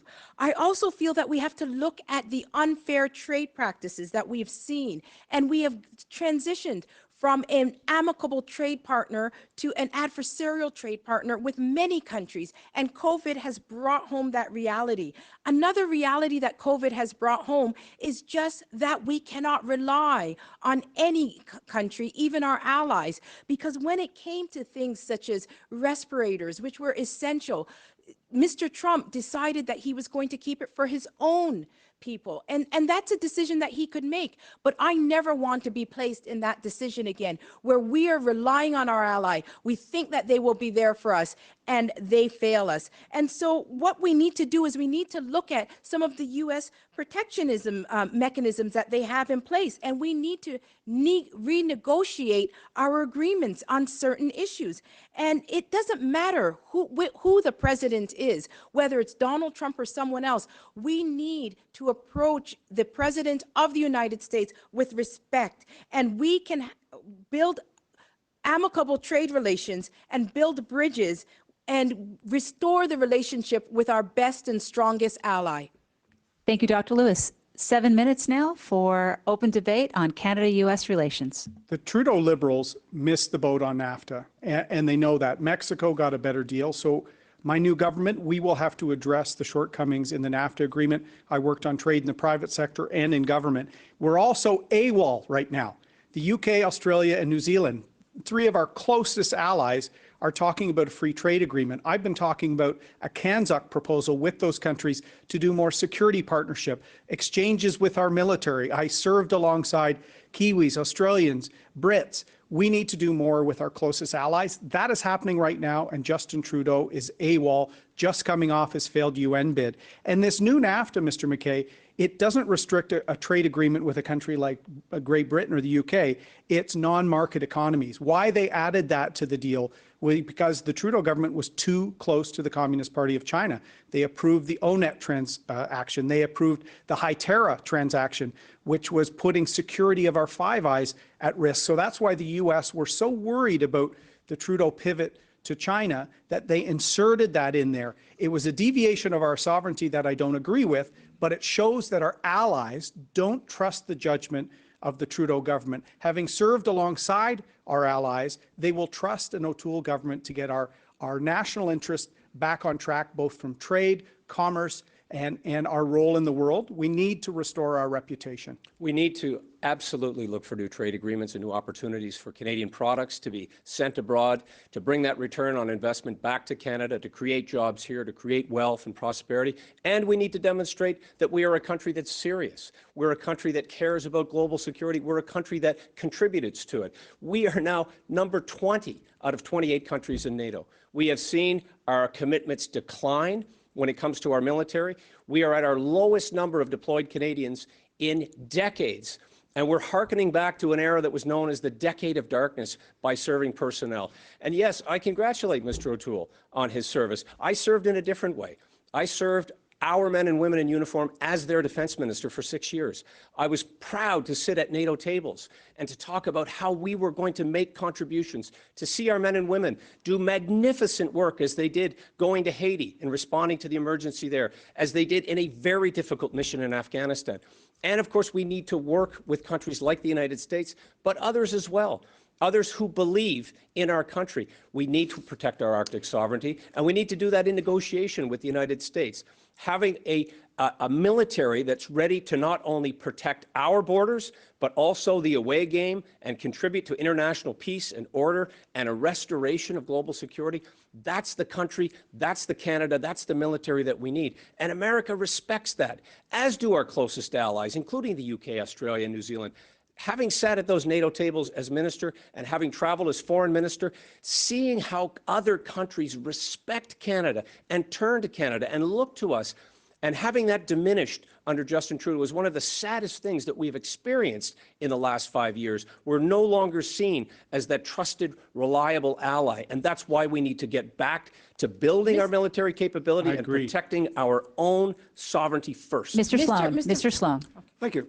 You know, I agree with what you're saying, Peter, and I like the Kanzuk proposal. I think it's good, but I think we have to remember that our primary ally, our closest ally, should be the United States. And the other countries that you mentioned, they're great, but the closeness, the historical ties that we share have to be prioritized for us. And with the United States as our good friend, as they have always been, there is nothing that we cannot accomplish. I agree with expanding our trade to these other countries, but it cannot be at the expense of having the best relationship with the United States that we have had in many decades. You know, Dr. Lewis is next. Okay. I'm very concerned because I hear that Mr. MacKay and Mr. O'Toole, they're talking about NATO and they've committed to 2% the spending and making sure that they meet that commitment. But while they were both in the defense positions for our government, that they never reached that spending level. And I'm curious as to why. The recession of 08-09 is essentially the answer. Well, we have COVID now. We have much greater problems than the recession of 2009. So why should Canadians believe that promise? Well, it's going to move over time in that direction as our economy grows, as we're able to enable the investments that are required. We made great steps, Dr. Lewis, with great respect, to reach that potential. And in fact, we had made that commitment as a government fully at the meetings in NATO in the UK. We were able to do so because countries believed in us. But yes, the United States is asking us to do so, and we need to see that more collaborative approach in working with our NATO allies to get there and encouraging others to do the same. But we're going in the exact opposite direction right now under Justin Trudeau. Mr. O'Toole. I often say that someone should tell Justin Trudeau that Vimy Ridge was not a peacekeeping operation for the United Nations. We've always stood up for values and our allies from our earliest days as a country. That's why when I was in Washington laying a wreath at the tomb of the unknown soldier, they were expressing their condolences for the recent killing at that time of Nathan Cirillo. Those binds between our countries are important, and they are a way to repair the relationship damaged by Justin Trudeau. In Arlington, there was a cross erected for Americans that died serving with Canadian units in World War I.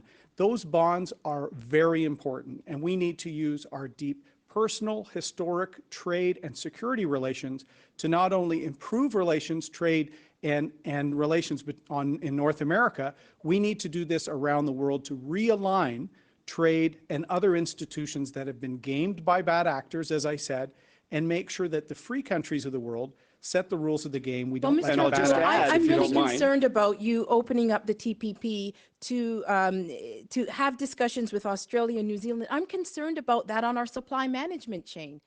The TPP is already finished, so those elements would not be looked at in CANZAC. That's the only element that we have not dealt with, though. We have not negotiated the supply management, Mr. It's O'Toole. about allowing students to study there and then work there for a number of years, and vice versa. We should show that close allies, democracies, free countries do more together. But it's about committing to our agriculture sector that we won't make other concessions. Our closest allies that we will compensate for those concessions Absolutely. if they do occur. And if there is new free trade agreements, we need to make those type of priorities and commitments to our supply managed system. Thank you very much, candidate. That concludes the debate portion of tonight's event. Thank you very much. It was very spirited and very well managed as well. Before I ask the candidates to provide their closing remarks, I want to acknowledge that earlier this evening I made a flippant remark in response to a candidate which singled out a specific candidate, and I wanted to apologize to the candidate for doing so. With that, Mr. O'Toole, you have 90 seconds for your closing remarks. Friends, I'm running because I believe in this party. I'm running because I believe that whether you're a fiscal or a social conservative, a libertarian or a defense hawk, whether you've been in Canada 5 minutes or 50 years, whether you're LGBTQ, straight, young, or old, whether you worship on Saturdays, Sundays, every day, or not at all, you are an important part of this country, and there's a place for you in the Conservative Party of Canada. I will be a champion for the Conservative Party and fight back against those who try to define us. And as for the attacks on me, the Liberals will be even tougher on us, but I can take it. You can't scare me. I used to fly on Sea King helicopters. Conservatives have a choice to make. Either you believe that we can score on an empty net by acting more like Liberals, or you believe, like I do, that we can win when we unite every kind of Conservative. We will win when we boldly confront the Liberals and offer a positive, principled, Conservative alternative for our country. I'm asking for your support and for your help. I need your vote to take on and beat Justin Trudeau so we can get our country back on track and deliver a Canada built on liberty, respect, and opportunity. I'm Erin O'Toole, and I'm running to be the Prime Minister. Mr. MacKay, 90 seconds for your close. We are a great party that has done much of the heavy lifting over Canada's history. And today there is much to do to overcome COVID-19. When I co-founded the Conservative Party of Canada, we had lost 3 elections. We needed to be strong and united to win, and we did. I won 6 elections and served in cabinet for almost 10 years, where we built a stronger, safer, and more prosperous Canada, where the rule of law was protected, a government that responded to a global recession and returned the books to balance. Whether it was representing Canada abroad, supporting the troops, I never drifted from my rural roots. That's where I learned the values of hard work, being careful with the dollar, standing up for what's just, respecting those who keep our country safe and free, and helping those who are less fortunate. I have continued to serve charitable organizations during my time in the private sector, but we have seen a nation fall behind under the failed policies of Justin Trudeau. I believe we owe it to our children and to our grandchildren to leave a better Canada. And this happens when Conservatives unite and offer Canadians hope and a plan for the future, and we win together.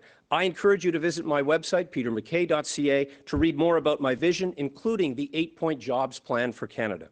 We have heard some good ideas tonight from all of the candidates, and we have a long road ahead of us. But I will build a team that is ready to beat Justin Trudeau in every part of Canada. I ask for your support. Please join me to build a better Canada. Thank you, Mr. MacKay. Mr. Sloan, you have 90 seconds. It is a privilege to be here tonight representing the grassroots of this great movement. We have two choices in facing the future of our party. The first is to water down our values and hope for electoral success. The other is to stand true to principle. The other candidates might agree with me so far, but there is a clear difference. I am the only candidate who will pull us out of the Paris Agreement. I am the only candidate who will defund the World Health Organization. I am the only candidate actively campaigning for free speech and parental sovereignty against the draconian bills C-16 and Bill C-8. I am the only candidate who would declare Antifa a terrorist group. I am the only candidate who will stand against climate alarmism, stand against the UN and her sovereignty-destroying sister organizations like the World Health Organization, and to stand strong against political correctness. Our success lies in a firm commitment to conservative values. I will do whatever it takes to unite our country, to unite our movement, to defend our sovereignty, and to make sure that the West feels like an equal partner in Confederation. I will never compromise on principles. I will never retreat. This is my promise to you and to Canada. If you don't want a Liberal light party, I am your candidate.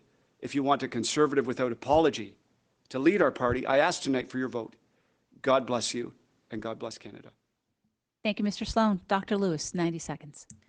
My parents left everything behind to come to this great country because they believed that it was the best country in the world to raise their children. And I know that they were right. I am proud to be a Canadian. Canada has shaped me and has made me everything that I am today, and has given me this opportunity to stand here before you tonight to seek the position of the leader of the Conservative Party of Canada and potentially your next Prime Minister. Over the last 5 years, I've watched Justin Trudeau destroy the Canadian dream. The fabric of our nation is being torn apart. Provinces are threatening to leave our great confederation. Debt is piling up. Social divisions are widening. But there is hope. Hope that Canada can be restored as a beacon of hope and opportunity for all around the world. I believe that when Conservatives unite, social conservatives, progressive conservatives, libertarian and fiscal conservatives, we can start the work of healing this great nation.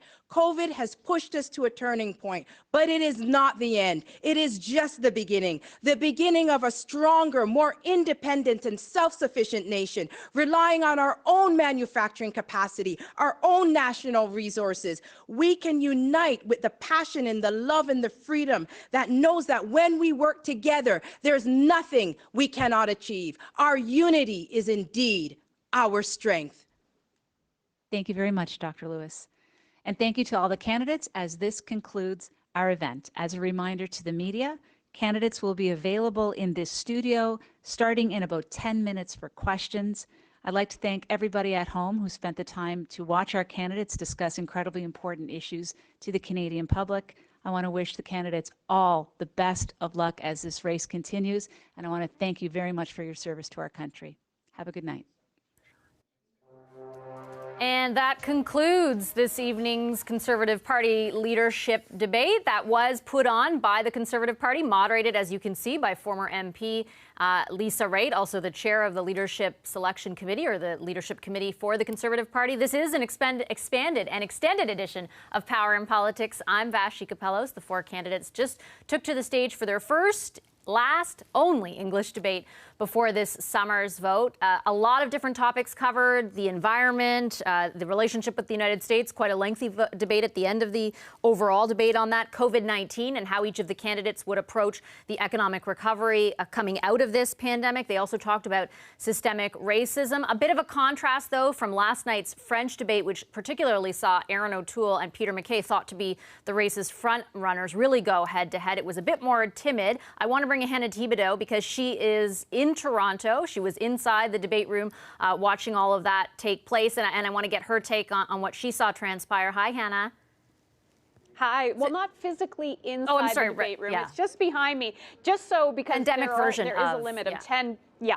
Okay. Pandemic version of that. I'm very close to them, though. My overall impression of this debate, Vashi, is that, like you were saying, last night we saw some really chippy exchanges between the two frontrunners in this race, Erin O'Toole and Peter MacKay. Now, tonight it seems like all of the candidates sort of went back to how Conservative leadership debates typically happen, where they all stand on a stage and somewhat agree with each other and then go back to attacking Justin Trudeau. I'm just going to show you behind us. We have, oh, Peter MacKay, you want to talk to us about how the debate went? You'll come back. Okay. You know, I had to give it a try, Vashi. He was walking right by. Yeah, get him first. But there will be scrums after this. We will have an opportunity to chat with each of the candidates, the 4 candidates, and see how they feel they made out in this debate. But like I was saying, it kind of went back to that typical type of debate we've seen in the past. I was kind of surprised last night when you saw really Peter MacKay and Erin O'Toole going at it really hard. You know, often calling each other a liar, saying that we heard Peter MacKay say that Erin O'Toole was angry. Tonight was much more subdued.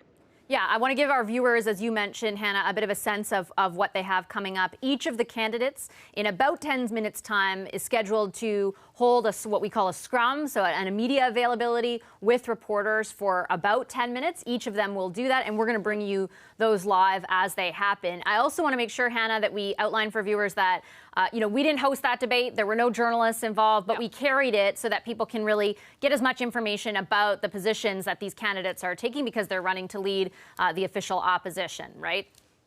Right. And one other thing that I thought was really interesting about this, too, I was telling you earlier that, you know, in the French debate, when it came to Derek Sloan and Leslyn Lewis, their French language skills aren't, you know, really up to par. So yesterday they were reading a lot of notes, and we heard a lot more from them this evening on their positions on different issues.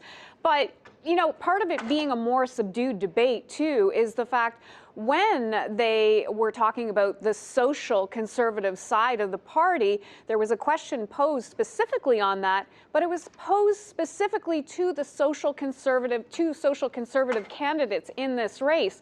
So there wasn't even a lot of disagreement there. You didn't hear that back and forth and to and fro that you might have heard if, say, Peter MacKay was involved in that part of the debate. But it was between Leslyn Lewis and Derek Sloan. So it was a much more subdued and tamed down version of last night's French debate, for sure. Okay, thanks, Hannah. Really appreciate it. We'll be listening for your questions in those scrums. The CBC's Hannah Thibodeau in Toronto. I want to bring in our panel of Conservative strategists to discuss what we just saw. Jenny Byrne was the Deputy Chief of Staff to Prime Minister Stephen Harper, Director of Operations and Principal Secretary for former Premier Doug Ford. She's now Principal at Jenny Byrne and Associates. Shakir Chambers is a Senior Consultant with Navigator, and Corey Tenaik is a Managing Partner at Rubicon Strategy and also the former Director of Communications for Stephen Harper. Hello. Good to see you after this two-hour debate. I appreciate you guys sticking around with us. My initial observation was just that it was different. I mean, it sounded like Erin O'Toole listened to your comments leading into the debate when you said, hey, he was maybe a bit going too hard at Peter MacKay, because he certainly didn't, Jenny, go as hard tonight. Well, he was definitely much less chippy. His demeanor was a lot more. I hate to use the word controlled, but this might have been a language thing. Not to go back to the last leaders debate, not federally in October. If you remember, Maxime Bernier was uber aggressive in English and less so in French. And I don't think it was a strategy. I just don't think he was as comfortable in English as what he was in French. I think that if there's a winner coming out of this, I think MacKay probably was the one coming out of this looking the best again tonight. He was very thoughtful in a lot of his comments. He really, in some of the answers, especially in terms of asked the question about why do we want to be prime minister, he had a very well thought out answer. And in terms of the debate generally, I thought the first part of the debate was a little hard to watch. I felt it was a bit choppy and weird with the 2-minute exchanges and the 4-person question at the front. But I thought as the debate progressed and you had the 7-minute exchanges, it was a lot more interesting to follow. Yeah, the 7-minute exchanges certainly lent themselves to getting a bit more of a sense, I think, from each of the candidates about where they stood on those issues. Corey, what was your overall takeaway? Well, I largely agree with Jenny's comments. I think MacKay stood up very well. O'Toole was quite subdued and trying to smile and be a little bit friendlier than he was in the French debate. Which I think probably served him well also. Who really impressed me, though, was Leslyn Lewis, who I hadn't really seen much of before. Very articulate, had some very substantive answers. And I think in some areas, like her description of systemic racism, I think was excellent and the sort of thing that added to the debate. Shakir, any surprises for you? And do you agree with your co-panelists that Mr. MacKay seems to have sort of escaped as the winner? No real surprises. I think it wasn't as fiery as yesterday's debate, but I do think there were times when Mr. O'Toole was trying to go to Mr. MacKay until responding. The only time I think Mr. MacKay really gave him a response was around the carbon tax and the industry pricing kind of policy there. Aside from that, I think they kind of just stayed to the script, kind of said their pieces. And I think the biggest things for me is I was happy to see them talk about the future of the party, inclusion, how we grow this party. I think those are key messages because moving forward, as Mr. O'Toole and Mr. MacKay said, the key here will be obviously you need to win the leadership, you need to cater to the base, cater to the party, but moving forward, the big thing is making sure people in the center, people right of center actually appeal to our policies, actually understand our values. We have this conservative vision where we can unite the party and move forward together to try to win the next election. So I think they did a good job of communicating those things throughout the debate, focusing on unity. So if that is, Jenny, the message that they were trying to communicate, like what did they convey that you think might convince people living in Ontario or Quebec, where they might have lost votes in the last election, that the Conservatives are a party that they can consider voting for? Well, and I think we saw as the debate progressed, we saw that there was a wide range of policy issues discussed. We had the typical stuff at the end, some sniping on supply management and Erin's Kanzuk policy. But for the most part, it was an acknowledgement by everyone on stage that the last campaign was not a good one for us, that in some ways we didn't have as expansive policies as what we should have in different areas. I noticed there was a robust discussion on the environment. I know it was something obviously Leslyn Lewis was very passionate about, and I thought it was very interesting, the MacKay strategy, and when we discussed when that topic came up, because he pivoted right into energy policy and talking about pipelines and selling Alberta oil. So I thought it was a very interesting pivot for him. Yeah, the environment is an interesting issue because there was an acknowledgement by some of the candidates, I think Leslyn Lewis and Erin O'Toole, that it was something that they struggled with, like that the party struggled with in the last election. There's still everybody saying that the carbon tax is bad, but the vision even that a few of them put forward, those who did have a more concrete plan, Corey, wasn't exactly a whole lot different than what Andrew Scheer put forward. It sounds like they just plan on communicating it differently. Yeah, I think that might be a mistake for the party. I think having a substantive plan that's different, I think carbon taxes for most Conservatives are just a total non-starter. So having a more detailed look at, how is it that you're going to approach it? I thought it was interesting, the exchanges between O'Toole and MacKay on that. I think O'Toole's approach is probably one that would be appealing to a lot of premiers that would want to have flexibility to determine their own plans. But what if it ends up being a carbon tax in some of those jurisdictions? Well, maybe that's not a good one if some provinces want to go that direction. But I think more substantive policies are going to serve the Conservatives well, and the environment is one of the areas where we certainly dropped the ball last time. As we wait for the first scrum, which I believe is going to be Erin O'Toole, the first media availability, they're going to talk to reporters for about 10 minutes time, and we'll bring you there. I do want to play one clip from one exchange from the debate. It's the last one, just for the control room, clip number 8. That's the exchange between Mr. O'Toole and Mr. MacKay, just to give us a sense of some of the times they went after each other a little bit, not compared to yesterday, but a little bit. Let's take a listen.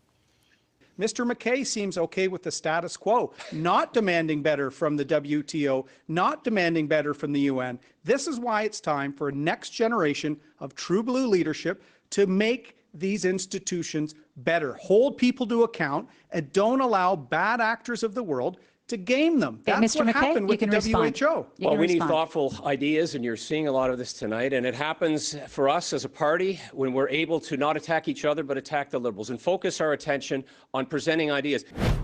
It was interesting. I wanted to play that clip, Jenny, because it's kind of indicative of some of the patterns that we saw, mostly punctuated last night, but to a certain degree tonight, in which you would hear Mr. O'Toole try to contrast himself with Mr. MacKay, and Mr. MacKay really quickly kind of pivot more to let's contrast with the Liberals.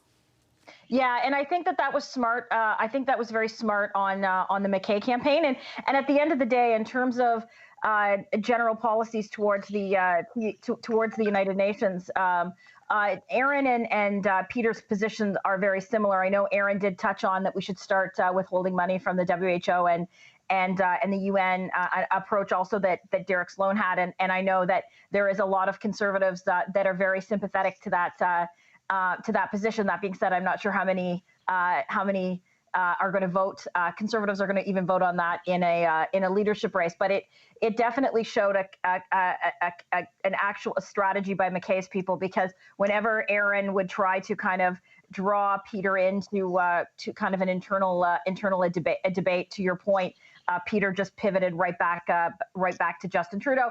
And I'm assuming that the reason they did that was they feel they are the ones, they wanted to show members on stage that he is the one that will look the best in terms of being able to take on Trudeau and win with the two of them standing side by side. What do you think, Shakir, is behind that strategy? So I agree with Jenny 100%. I think the biggest thing there is, as I said earlier, MacKay wanted to focus on a message of unity. So instead of attacking all the other candidates, he was just kind of focusing on, instead, I'm the guy who's going to battle Trudeau, probably believes that he's in the lead in polling. So instead of, again, saying what's bad about other policies and other positions, I can show that I'm the guy who should be the candidate taking on the Liberals. So I think it was a deliberate approach by Mr. MacKay to just show that he is prime ministerial. He's ready to take on the Liberals in the next general election. It's okay to talk about the policies within the party, but ultimately he believes that he is the guy, he is a front runner, and I think it was a deliberate approach to focus on unity, which I think he did a good job of. I think even numerous times throughout the debate, you can see that he was saying a lot of the candidates have great ideas. He wasn't really bashing anybody's ideas for being not well thought out, not well conceived. He always said, great ideas, this is what we're all about, this is what the party's about generating ideas, about having conversations. So again, his message of unity, his message of showing himself as prime ministerial, and his message of showing that he's the guy against Trudeau, I think that was part of that bigger strategy in this debate. To your point, Corey, that you made prior to the start of the debate, though, does Erin O'Toole have much of a choice? I mean, to be fair to him, he's trying to contrast himself to Mr. MacKay. He's trying to, I think, move natural voters, people who would naturally gravitate towards Mr. MacKay, to show them that there's a different option. At least that's the message that he seemed to put forward. If he didn't try and contrast himself in this one opportunity to actually do so, I mean, when else could he? I think I don't think their campaign is winning right now, and I think the votes that he's most likely to be able to convince are people in Peter's campaign, because they are very similar candidates in a lot of ways. So I think he has no choice but to shake the tree as hard as he can to try to free up some of those votes. One other thing I was going to mention, we haven't talked about Sloan much, but unless my ears were deceiving me, at one point he said he is against mandatory vaccination. And being an anti-vaxxer, I think, is sort of a wingnut position, and I'm surprised that nobody on the stage took issue with that. Nobody took issue with pretty much anything he said. He talked about how shrewd Donald Trump was, his enthusiasm, the possibility of him winning the election. He wants to completely defund the World Health Organization. To Hannah's point, though, Jenny, when it comes to the stuff we had been talking about prior to this, the idea of social conservatives or the issues pertaining to social conservatism, like throwing people off their game, it was avoided because the moderator threw the questions to the two social conservatives on the stage who identify as such, and limited the debate to them, which was kind of interesting. It was very interesting, and I don't know if that was luck of the draw or a flip of the coin, or however you want to, or on purpose. Or on purpose. But I think that, it was 10 minutes in and was when he talked about gender dysphoria. And I think it was 10 minutes into the debate. And I think the other candidates, and that also includes Leslyn Lewis. Sorry, Jenny, I got to cut you off. I apologize. Right. Mr. O'Toole just stepped up to the microphone. I'm going to join up with that panel in a second. But let's head over to Toronto and listen in as Mr. O'Toole takes questions from reporters. First up, we have Erin O'Toole. Operator, can you send through the first caller? Certainly. First question will be from Nico Johnson at the Post Millennial. Please go ahead. Am I ready to go? Hi, yeah, I can hear you. Perfect. Hi, Erin. So in 2017, you ran on a fairly moderate platform. Now, in 2020, you're running as a candidate to the right of Peter MacKay. So I'm wondering what has changed in those 3 years to sort of change your position. My position hasn't changed, but the country has changed. We're more divided. We're weaker. There's less opportunity for my kids' generation. We have less respect on the world stage. That was shown in spades just yesterday. So I'm more passionate to make sure we win this next election. And that's why the message we're providing is resonating with our members from coast to coast. Right. And you've obviously won 3 times in the GTA, as you said throughout the debate tonight. Now, what do the Conservatives need to do in order to convert those votes to the Conservative Party? We have to grow suburban and urban voters. That's what I've been saying consistently. We're going to do that by reaching out and connecting them on our values, particularly parts of the GTA like Mississauga, Brampton. There's a lot of small business owners, first or second generation Canadian. They've been actually attacked by Trudeau with the small business tax changes, left out of the COVID response. I think there's a lot of people that may not have seen themselves as Conservatives. We're going to reach out, build our momentum, and we're already seeing progress. Thank you. We'll go to the floor. Whoever wants to go first. Okay. Hi, Mr. O'Toole. I'd like to ask you, you seem to have dialed back your attacks on Mr. MacKay today. Why? Well, I think there was, it was a little easier. Miss Rate provided direct time for people. I was trying to get in some debate and exchange. That's what this is supposed to be. I think it was a little easier tonight. This is new for all of us. There's remote cameras and these sorts of things. Last night was a bit of a harder time to get some engagement going, and so this tonight flowed better. So I can have follow-up. I want to ask you, I think it was asked during the debate, but I'm not sure if it was clear. Do you believe that that there's systemic racism in Canada and in our institutions? Well, what I said tonight was I think we owe it to Canada to make sure we remain the best country in the world, and we stamp out any instances of racism, unfairness, discrimination, and have a commitment to that. I've tried to have a commitment to that as a public official, and there's got to be a zero tolerance approach, and I will have that approach. Conservatives are liberty-minded, merit-based, rule of law. I think we can really take up this issue and make sure there's a level playing field for all. I'm not sure if you answered the question, though. Do you believe that there's systemic racism in Canada and in our institutions? I think if something is brought up in an institution, whether it's the RCMP, the military, Transport Canada, any instance, we have to stamp it out. I've actually written the Trudeau government on cases that I wanted examined previously, and they provided me with some of the processes that were looked at to make sure there's equal opportunity. That's what we have to insist upon. Except that your platform calls for mandatory minimums, and mandatory minimums are one of the things that is widely cited as increasing the rates of incarceration for Indigenous and Black Canadians. So how do you square that?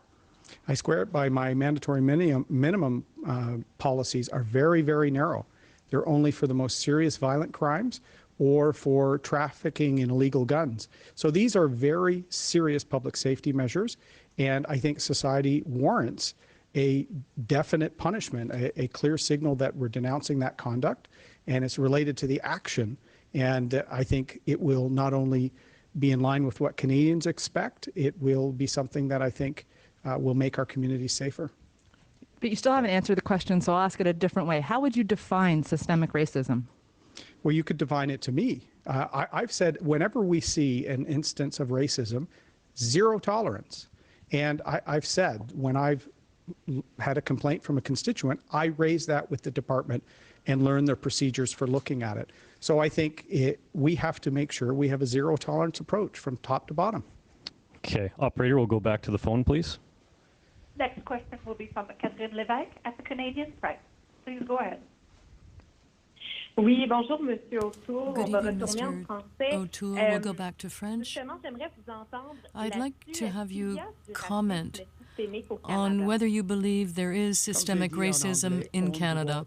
As I said in English, we must work harder to ensure that everyone has a proper opportunity, and it must be zero tolerance on this in Canada. That is the approach I will take. But as a conservative, I am proud to be part of a country where everyone has an equal opportunity. But I think there must be zero tolerance for this. Yes, and your opponent, with respect to the legislation in Quebec, some colleagues have said that it is racist. Do you agree with that? No, I believe that that bill comes within the responsibility of the Quebec Parliament. I served Canada with people of all races and culture. But I believe it's up to the National Assembly to deal with this. It falls within the jurisdiction of that province, and I will respect their decision. We'll go to the next question, please. Next question will be from Andrew Lawton at True North. Please go ahead. Good evening, Mr. O'Toole. In your platform, you've promised to cut funding to CBC's digital and news properties and eventually privatizing.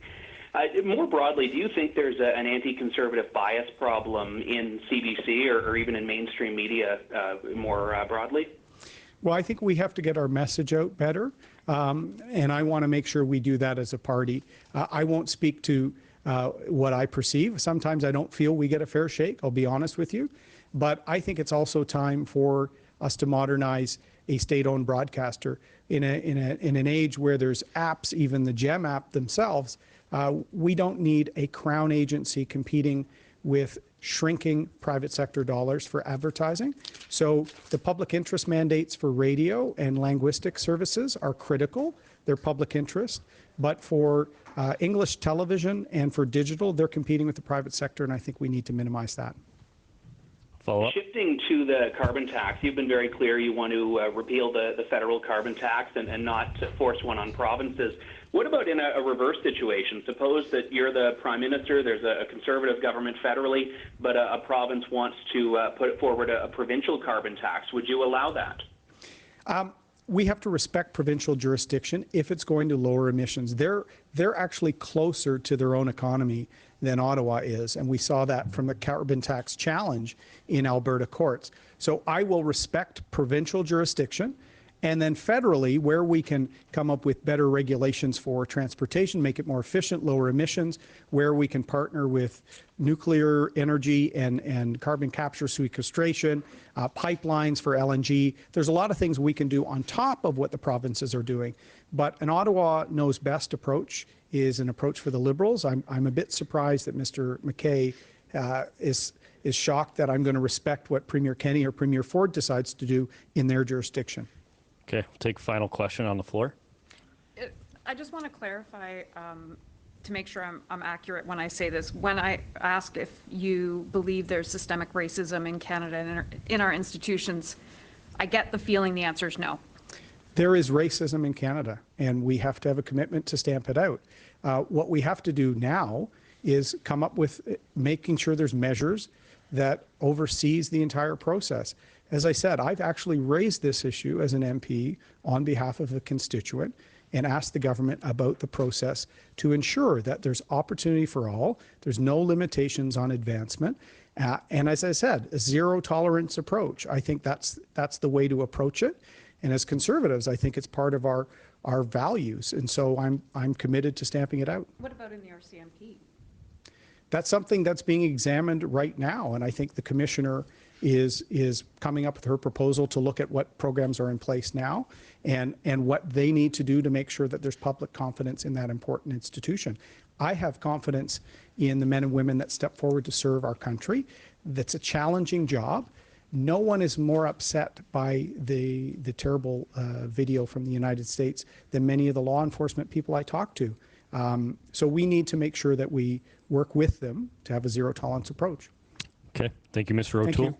Operator, can you clear queue? That is Conservative leadership candidate Erin O'Toole speaking to reporters following the conclusion of the Conservative leadership debate. We're just waiting for Peter MacKay, the next candidate, to step up to the microphone. I want to give you a bit of information about Erin O'Toole, though. Right now, he's 47 years old. He is a lawyer. He's also the former Minister of Veterans Affairs for a little while under Prime Minister Harper. This is his second run at the Conservative leadership. He's currently an MP as well in the Conservative caucus. I'll bring back our panel, Jenny Byrne, Shakir Chambers, and Corey tonight. Shakir, I want to start with you. An interesting few exchanges there with Mr. O'Toole around systemic racism, and that actually picks up on something that was debated or discussed. Oh, I'm sorry, I don't get to go to you because Mr. MacKay is already up. My apologies. We'll swing back to Toronto and listen to Mr. MacKay take questions from reporters. Stephanie Levitz, the Canadian Press. I wanted to ask you about systemic racism because the debate today is very much about systemic racism in our justice system. And you were the Justice Minister, and you were responsible for implementing policies like mandatory minimums. Rates of incarceration for Indigenous Canadians, Black Canadians rose while you were Justice Minister. How much responsibility do you bear for that? Well, I think our justice system is predicated on accountability, on very much improving people's lives when it comes in particular to protecting them from crimes of violence. And that's where I drew the line, and that's where we wanted to have mandatory minimum penalties that sent a clear message of deterrence and denunciation when it came to violence, sexual violence against children, use of weapons against Canadians. So there is a place in the criminal code for mandatory minimums, and there has been, in fact, since the criminal code was introduced over 150 years ago. Follow up? How would you define systemic racism? Well, systemic racism is deeply rooted in institutions that perpetrate and allow racism to go on. What we heard coming from the Commissioner of the RCMP was an acknowledgement that that institution, amongst others, and more broadly our justice system that you spoke of, has to improve. And there has to be a level of acceptance if we're going to make those necessary improvements. It's a difficult, awkward, but necessary conversation if we're going to get to that better place. And it will only happen over time. This isn't going to be some magic approach that will allow it to happen quickly. It's going to happen in the private sector, and it's going to happen in the public sector when there is a deep-seated commitment to getting there and removing the barriers and calling it out and calling it for what it is. Would you consider yourself an ally to the Black community? Can you give an example? I would.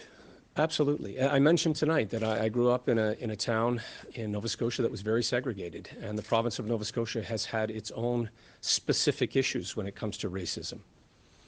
We've had, we've had schools that were part of that history, that sad history. There's Africville.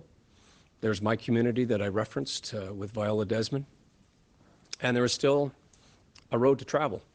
And so, yes, but we also have points of pride when it comes to having celebrated the contributions of African Canadians. I think of the Black Battalion. And to share a personal story, one of the proudest moments that I had when hosting Condoleezza Rice on her visit to Canada, when she came to thank Canada after 5 years in response to the attacks in New York and on the Pentagon, on 9/11, she came to my constituency in northern Nova Scotia, in Pictou County, and I took her to the monument to the Black Battalion, which were members of the Nova Scotia community, the Black community, who had served in World War I and had never been given proper recognition for that service. And as the Department of National Defense, we made the decision to award the highest-ranking medal to Jeremiah Jones. He should have absolutely received the highest military medal, and for reasons, I'm sure, related to racism at that time, he was denied the Victoria Cross. And so I say that because we cannot erase our history, but we can improve upon it, we can add to it, and we can try to make things right. And that is going to be a continuous work in process for our country and for many others.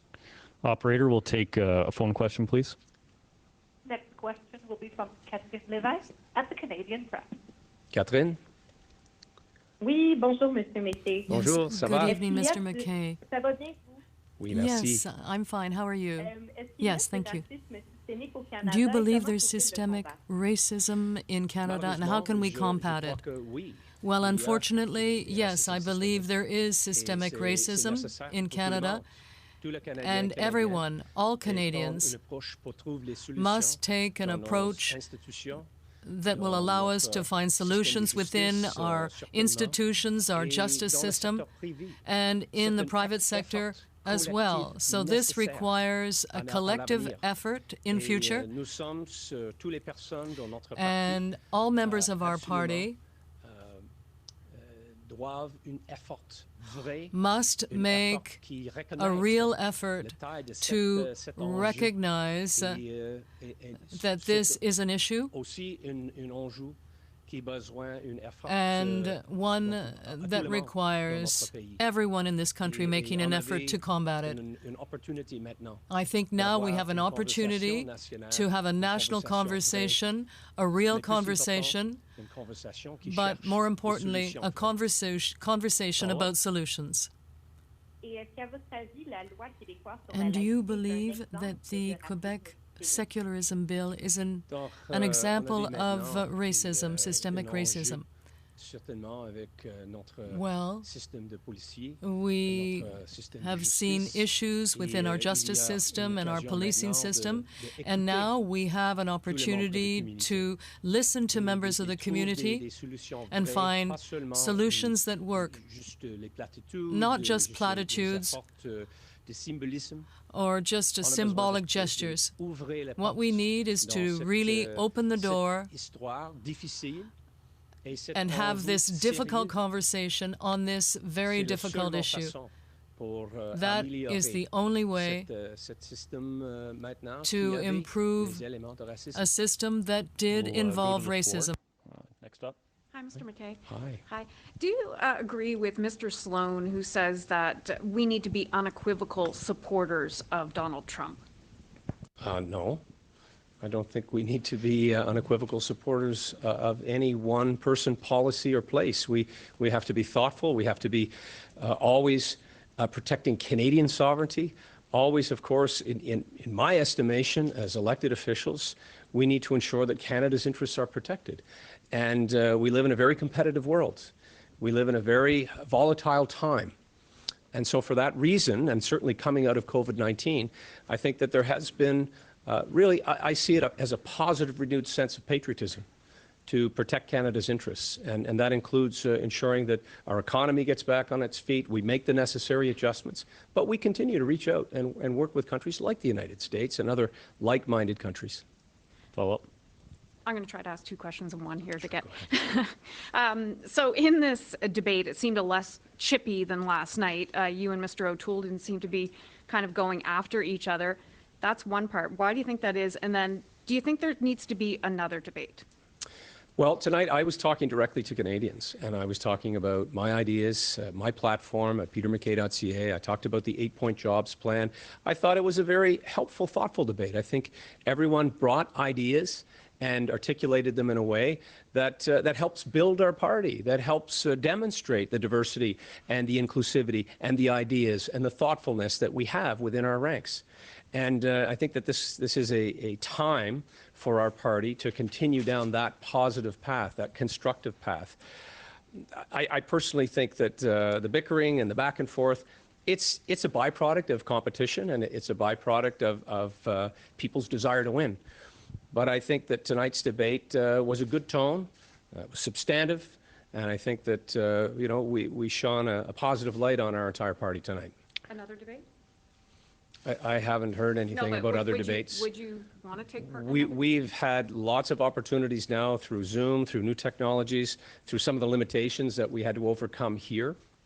And debates are a positive way to communicate. I've been communicating since the very beginning, directly, online. Social media, of course, has also opened the door to a lot more direct communications, which I see as a positive step. Operator, we can do a final question from the phone. I don't know. Next question. I don't know. I hope so. Will be from Andrew Lawton, True North. Please go ahead, Andrew. Good evening, Mr. MacKay. In the previous Parliament, the Justice Committee had done studies on potentially reviving a new version of the old Section 13, which was the part of the Canadian Human Rights Act that went after online speech. And the new version that ended up being recommended was something that would look at putting liability on social media companies that have what the government determines as hate speech, and also bringing back some of those mechanisms that allow the government to use human rights legislation to go after online hate speech. Do you support something like this? What I support, Andrew, frankly, is greater emphasis on protecting children from online abuse, from luring. And we tried to do that when I was in government. When I was Justice Minister, one of the bills that we brought forward that is now part of the Canadian Criminal Code that I'm very proud of was designed to protect children from online bullying and the non-consensual distribution of intimate images. That type of legislation, when it's used to protect rather than to be pernicious or to limit free speech, I do support that type of legislation. This bill that you're talking about, I have not seen the details of it, but in general terms, I'm not for punishing people's thoughts or expressions or putting limitations on their speech. I am very much in favor of protecting children, in particular from some of the online activities that are going out that I find to be very pernicious, very evil, quite frankly, and they go after vulnerable people, children who are highly impressionable.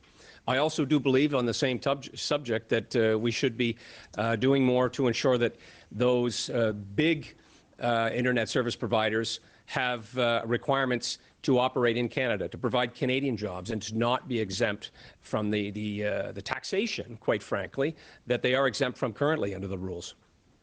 Okay, that's all we have time for. Thank you, Mr. MacKay. Number one on the ballot, but how do you convince people to choose you as number two? Because that's important too. Well, as I said, I've been talking to Canadians, and I think that what you're seeing here today, I wouldn't call it a clash of ideas and ideals. I think it has been very much a conservative debate, a thoughtful debate. And so I'm reaching out to all of the voters, all of the conservative members of our party, the prospective voters, and I'll continue to do that. Look, this contest still has a long way to go. The vote doesn't happen until really we don't get into that, and probably until July. And the ballots will be counted August 21st. So I intend to continue to campaign throughout that time. Hopefully things will open up and we'll be back into what's described as a more traditional campaign. And we're going to continue to push out ideas and policies on our platform, as we did today, on environment, on defense, on security. You're going to see a continuous effort to connect with solutions, ideas, thoughts that appeal to Canadians, not just Conservatives. Okay. Thank you, Mr. MacKay. That is Conservative leadership candidate Peter MacKay addressing reporters following one of his competitors, Erin O'Toole, doing the same. You're watching an extended version of Power and Politics. I'm your host tonight, Vashi Capellos. I do want to tell you a little bit while we wait for the next candidate to come on. That'll be Derek Sloan. We've also got our panel standing by to weigh in after we hear from all the candidates. Peter MacKay, I'll pull up a board or a full frame here to tell you a little bit about him. He's 54 years old. He's a lawyer. He's the former leader of the Progressive Conservative Party. I'm sure many of you are familiar with that. He was also Minister of Foreign Affairs, Justice and Defense under former Prime Minister Stephen Harper. He left politics back in 2015. Let's take a listen to Derek Sloan. He's up at the microphone now. I want to ask you about your comments on Bill 21. Oh, yes. Last night we had a whole debate in French. It was entirely aimed at Quebec, and you didn't mention the subject one time. Why not? Well, it was actually in my notes to mention, but the topic didn't come up. Tonight we had so we were given topics beforehand of what to expect. Tonight we knew that racism was on the topic, and so we made sure to prep our notes for that. But I did have it in my binder in French last night as well. It just unfortunately did not come up. So, yeah. How would you define systemic racism?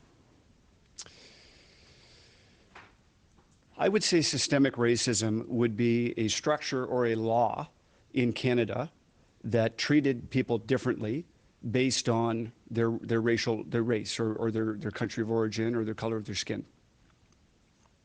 Do you believe that there's systemic racism in Canada and in our institutions?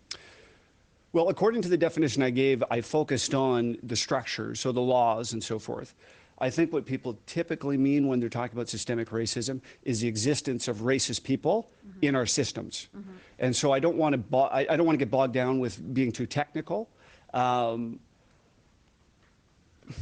don't other than Bill C-21, which I believe is discriminatory, I'm not aware of any other specific law which treats people differently based on the color of their skin or their country of origin. Now, that doesn't mean that there's different outcomes in, for example, our justice system. And Dr. Lewis came up with some good examples of that. So when we're talking about, Indigenous people who are more likely to be convicted and receive longer sentences and so on, there is no specific law that says convict them more often, give them longer sentences. It has to do with the person, the jury, or the person sitting behind the bench. So there is no question that we need to elevate the level of our awareness individually amongst different people. But other than Bill C-21, I am not aware of any specific rule or regulation that treats people differently based on their skin color or their country of origin. Under the previous Conservative government, immigration policy very much did that. It had a very distinct stream of immigration that was based entirely on a person's designated country of origin. Healthcare was allocated based on a person's country of origin. Would you consider that to have been then a systemically racist policy? Well, can you describe what you mean by that question? The way immigration claim, refugee claims in particular were handled were based entirely on what country you came from. So how fast your claim went through the system, what avenues of appeal you were allowed to take, and in turn, if you were from a prescribed list of countries, you had no access to healthcare. I'm familiar with how this I'm unfamiliar with how this worked in real life. So that's why I'm asking. So can you give me an example of like what countries were on the good list and what countries were on the bad list? So you had to meet a set of criteria. So claims from Hungary for a while were on designated country of origin. Mexico was designated country of origin. So country was on the good list. Hungary was on the good list or the bad list? It was neither. It was the way the claim was treated. I mean, you could classify it as good or bad. The Conservatives would have said, their claims from countries. So Hungary was treated quicker or slower than other places? The claims were processed faster with less rights of appeal and less access to health care. Hungary versus some other country. Mm-hmm. Okay. This is news to me. I don't know how that works. I believe an immigration system needs to look at the individual and their claim, not where they're from. So, yeah. Okay, thanks. We'll go to the phones next. Operator, first question. First question on the phone is from Andrew Lawton, True North. Please go ahead. Hi, Andrew. Hey, Derek, good evening. You took aim this evening at censorship by social media companies. Look, you're a free market conservative. These companies, while large, are ostensibly private companies. How do you plan to enforce free speech or any specific policies on this platform in a way that doesn't go down the road of regulating private enterprise? Well, social media companies are in a position of trust because they're open to everybody in Canada. And they are conduits by which we receive information. They're conduits by which we share information. And so if a social media company was banning somebody based on the color of their skin or something like that, we would be very upset by it. And we have laws in place to prevent that type of thing from happening. And so when it comes to social media companies, if they're trying to direct the flow of information, or even let's take the political context out of it. Let's just focus on something like in a pandemic right now. And we've seen YouTube, for example, say that, well, if you put out something that goes against public health advice, then we're going to pull it down. Well, in a free society, we need to be able to question the advice that we receive. We need to be able to question our government. And I think it's very important that we are able. And I gave the example of, if YouTube was monitoring that, rigidly, if somebody had said, hey, we should wear masks or we should institute a travel ban from affected areas back in January or February, YouTube could have pulled those videos because that was not what our government was advocating, although other governments were. So, I just think that it's very important that social media needs to be open and a free exchange of ideas. Of course, if someone is breaking a law by intimidating or threatening or something of that nature, that is not something that would be covered. Follow up? On immigration, you've pushed for an overall reduction. The Stephen Harper government had a manageable and steady increase in immigration numbers, and I don't think you've said, or I certainly haven't heard you say that that was something that overtaxed Canada. So I guess the question would be, if you can do smart immigration, prioritize economic immigration, vet people, as you've talked about, why does the number have to go down if you're vetting, as you mentioned a few moments ago, individual immigrants? Well, I don't believe there's any reason to be very rigid on numbers. I mean, I believe right now that lowering the level to what I said would be best for the country, but obviously you monitor it and you change things if things need to be changed. But I do believe that the immigration levels that we have and the numbers of people that are settling, for example, in Toronto year after year, are just many more than the new housing units that we have. And I looked at these stats earlier today, and we had roughly last year about 150,000 people settling in the census area for the GTA, and we had 27,000 new housing units come online. So obviously more than one person can fit into a house, but you can see that the supply, or the demand rather, is greater than the supply, and that's part of the issue. But I just believe our rise in housing prices over the last decade or so has been unnatural. And it's not allowing our families that live in the GTA and other areas to afford to buy houses, and I think that's a problem. Okay, that's it. Thank you, guys. Are we done? Yep. Can I just ask one more? That is oh, wait, I think New he's Canadians. got another question there. Let's take a listen. I'd like to know how you justify your premise that New Canadians are social conservatives with the party's failure to win a single seat in the GTA and elsewhere in the last election. Well, it's because we didn't stand on those values. We didn't. So Andrew Scheer may have had those values personally, but if you don't do anything about it, if you don't have anything to stand on, then it's the worst of both worlds. People view that as selling out. But I do believe that New Canadians are more socially conservative. They're more traditional in their views, and I think we can speak to that in ways that are intelligible and helpful to the country. Thank you. Thank you. Yeah.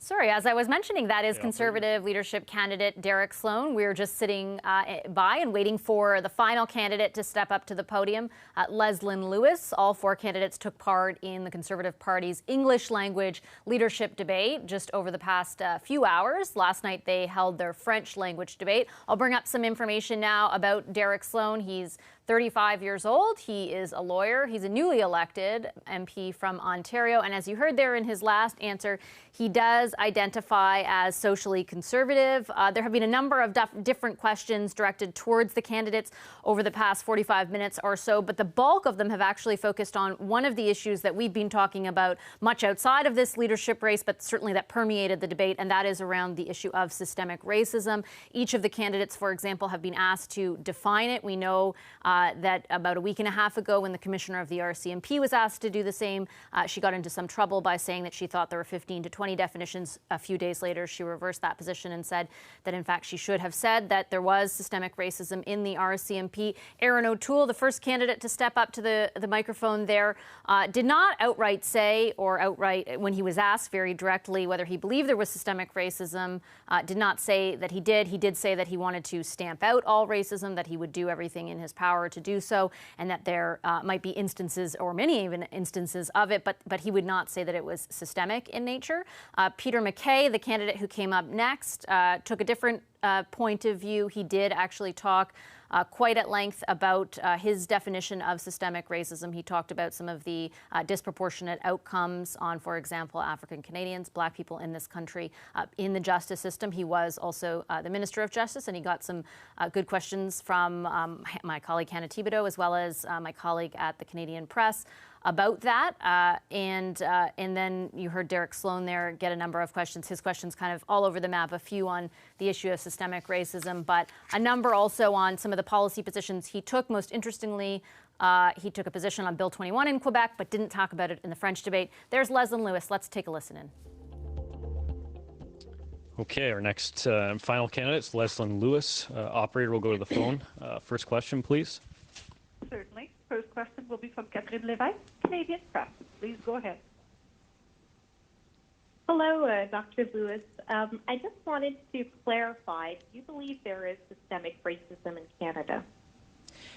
Yes, I believe that we have to look at the outcomes of certain systems, and that tells you whether or not there is systemic racism. Many people misinterpret what systemic racism is. And so many people think that, oh, Canadians are not racist, and the majority of Canadians are not racist. But that is not the marker that we use to define whether or not there's systemic racism. These are tacit, implicit practices that lead to unequal outcomes. And so we know that in certain institutions that these outcomes are there. And we've had systemic racism in Canada. For example, there was a point in time where Francophones were being converted and trying to be forced to speak English. And so that is something that's inherent in the system. And, you know, in Quebec, people are still being forced to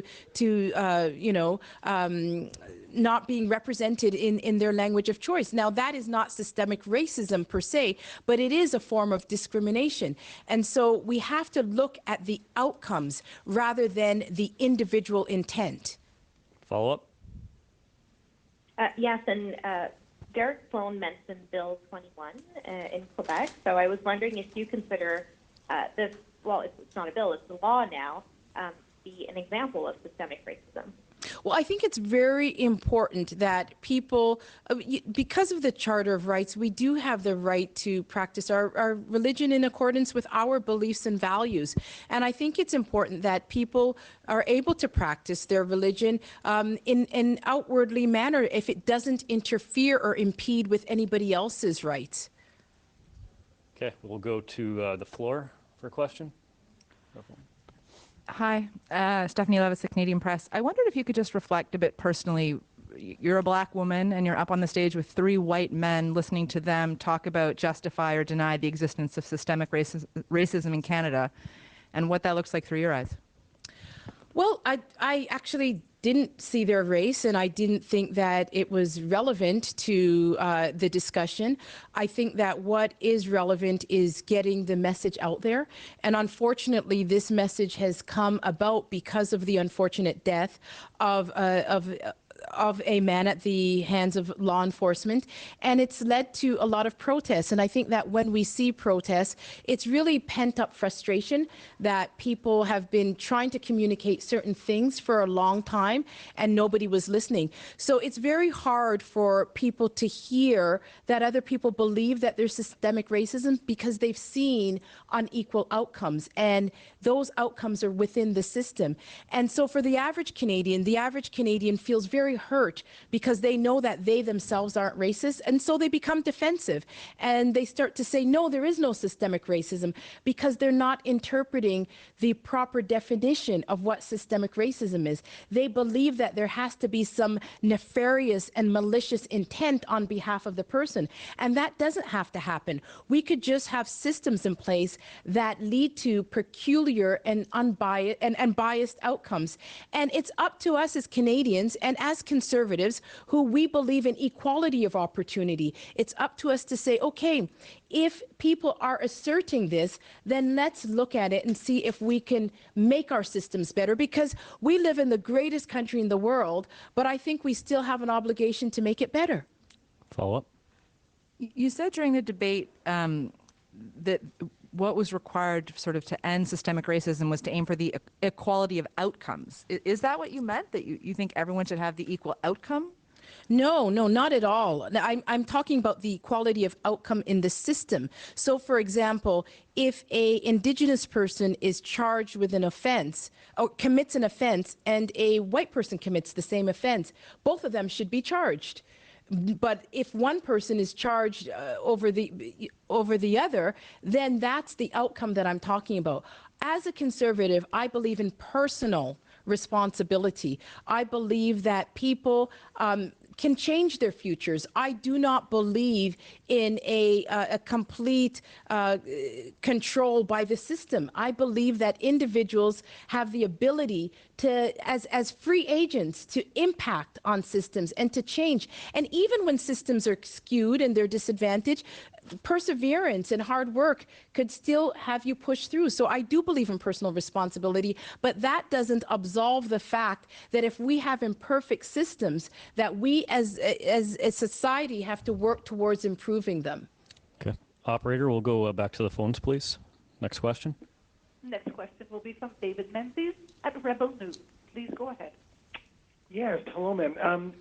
My question pertains to freedom of speech and freedom of the press.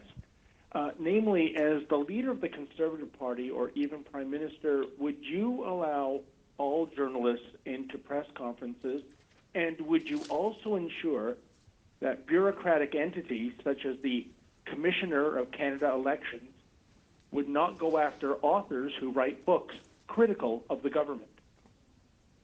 Absolutely, unequivocally. I think that that is one of the foundations of our democracy, is to have a free press.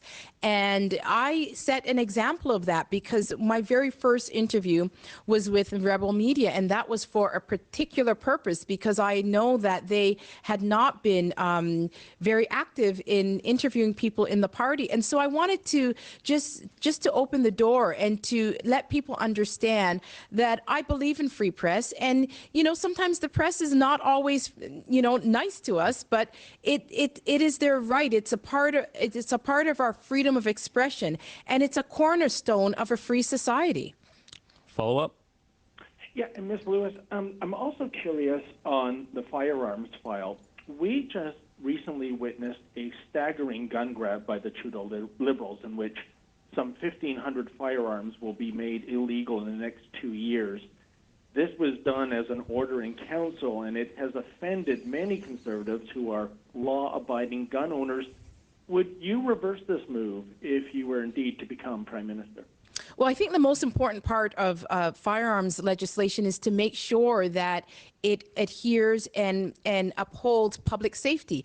And law-abiding owners, firearms owners, are some of the most diligent individuals. They take licensing, and you know, they make sure they have their firearms are stored in proper places. And so it's the regulation that came in force. I believe that it should have been actually debated, and so it should have gone through legislation, and then we would have not had some of the misinformation. Law-abiding firearms owners are not what I fear. I fear criminals, and so I want to see tougher laws, especially aimed at criminals and gangs, and getting kids, you know, not involved in illicit activity. And I think that that's where the focus should be on, and so I would repeal that ban. Okay, we'll do a last question here on the floor, please. Just a quick question about the tone of the debates last night as opposed to tonight. Overall, do you think there's a big difference from yesterday to today? Well, absolutely. I feel that there was a difference in the tone of the debates. I feel that, you know, there was more participation tonight of all the candidates. And, you know, I had an opportunity to say a lot more because I was speaking in my native tongue, English. And, you know, it wasn't just having a few hours of French lessons. And so last night was a very different night for me. And tonight I'm happy with my performance. And I think that everybody did well and treated each other with a lot of respect tonight. I noticed quite a few times that we saw Mr. O'Toole and Mr. MacKay say, "Oh, I agree with Ms. Lewis." Did you feel like they were trying to lure your... No, I thought I just made some very substantial and good points, and that they were, you know, in agreement with them because the points were landing. I think just as a flip side to that, I also noticed that during the debate, you made a point of challenging them. On some of their policies. And yes, absolutely. I think that's what the purpose of a debate is. There were issues that I felt that the voter base needs to hear, and that I was very concerned about certain issues that they had, and I wanted to give them an opportunity to publicly clarify them, because I've had a lot of emails about those two issues that I raised. Even last night, I asked one question in the French debate, and that was just about conscience rights, and that's because a lot of my supporters were asking me about this issue about Mr. MacKay. And so it was done, you know, clearly just to clarify information so that my voters, my supporters, have an understanding of where these two individuals stand on those issues. Okay, thank you, Dr. Lewis. Did you get from, like, what do you understand the conscience rights now? Well, I didn't.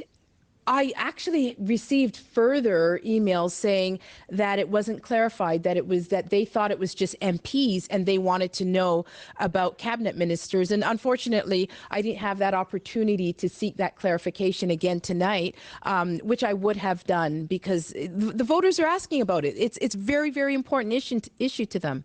Okay, thank you, Dr. Lewis. Okay, thank you.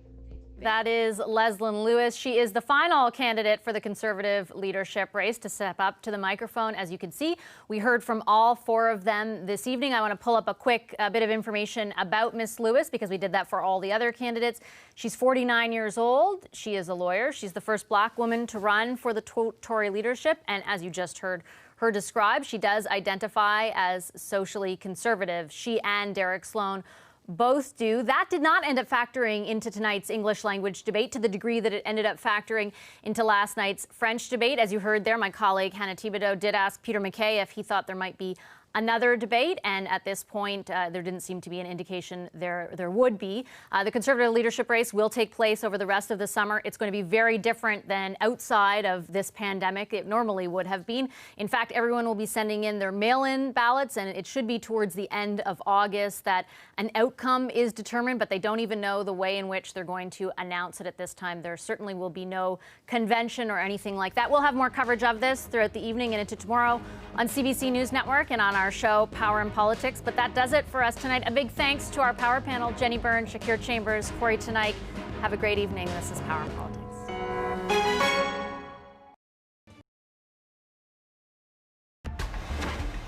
Good evening. I'm Andrew Chang. Adrian is away. Tonight, no apologies from the leader of the NDP. The Conservative and the Liberal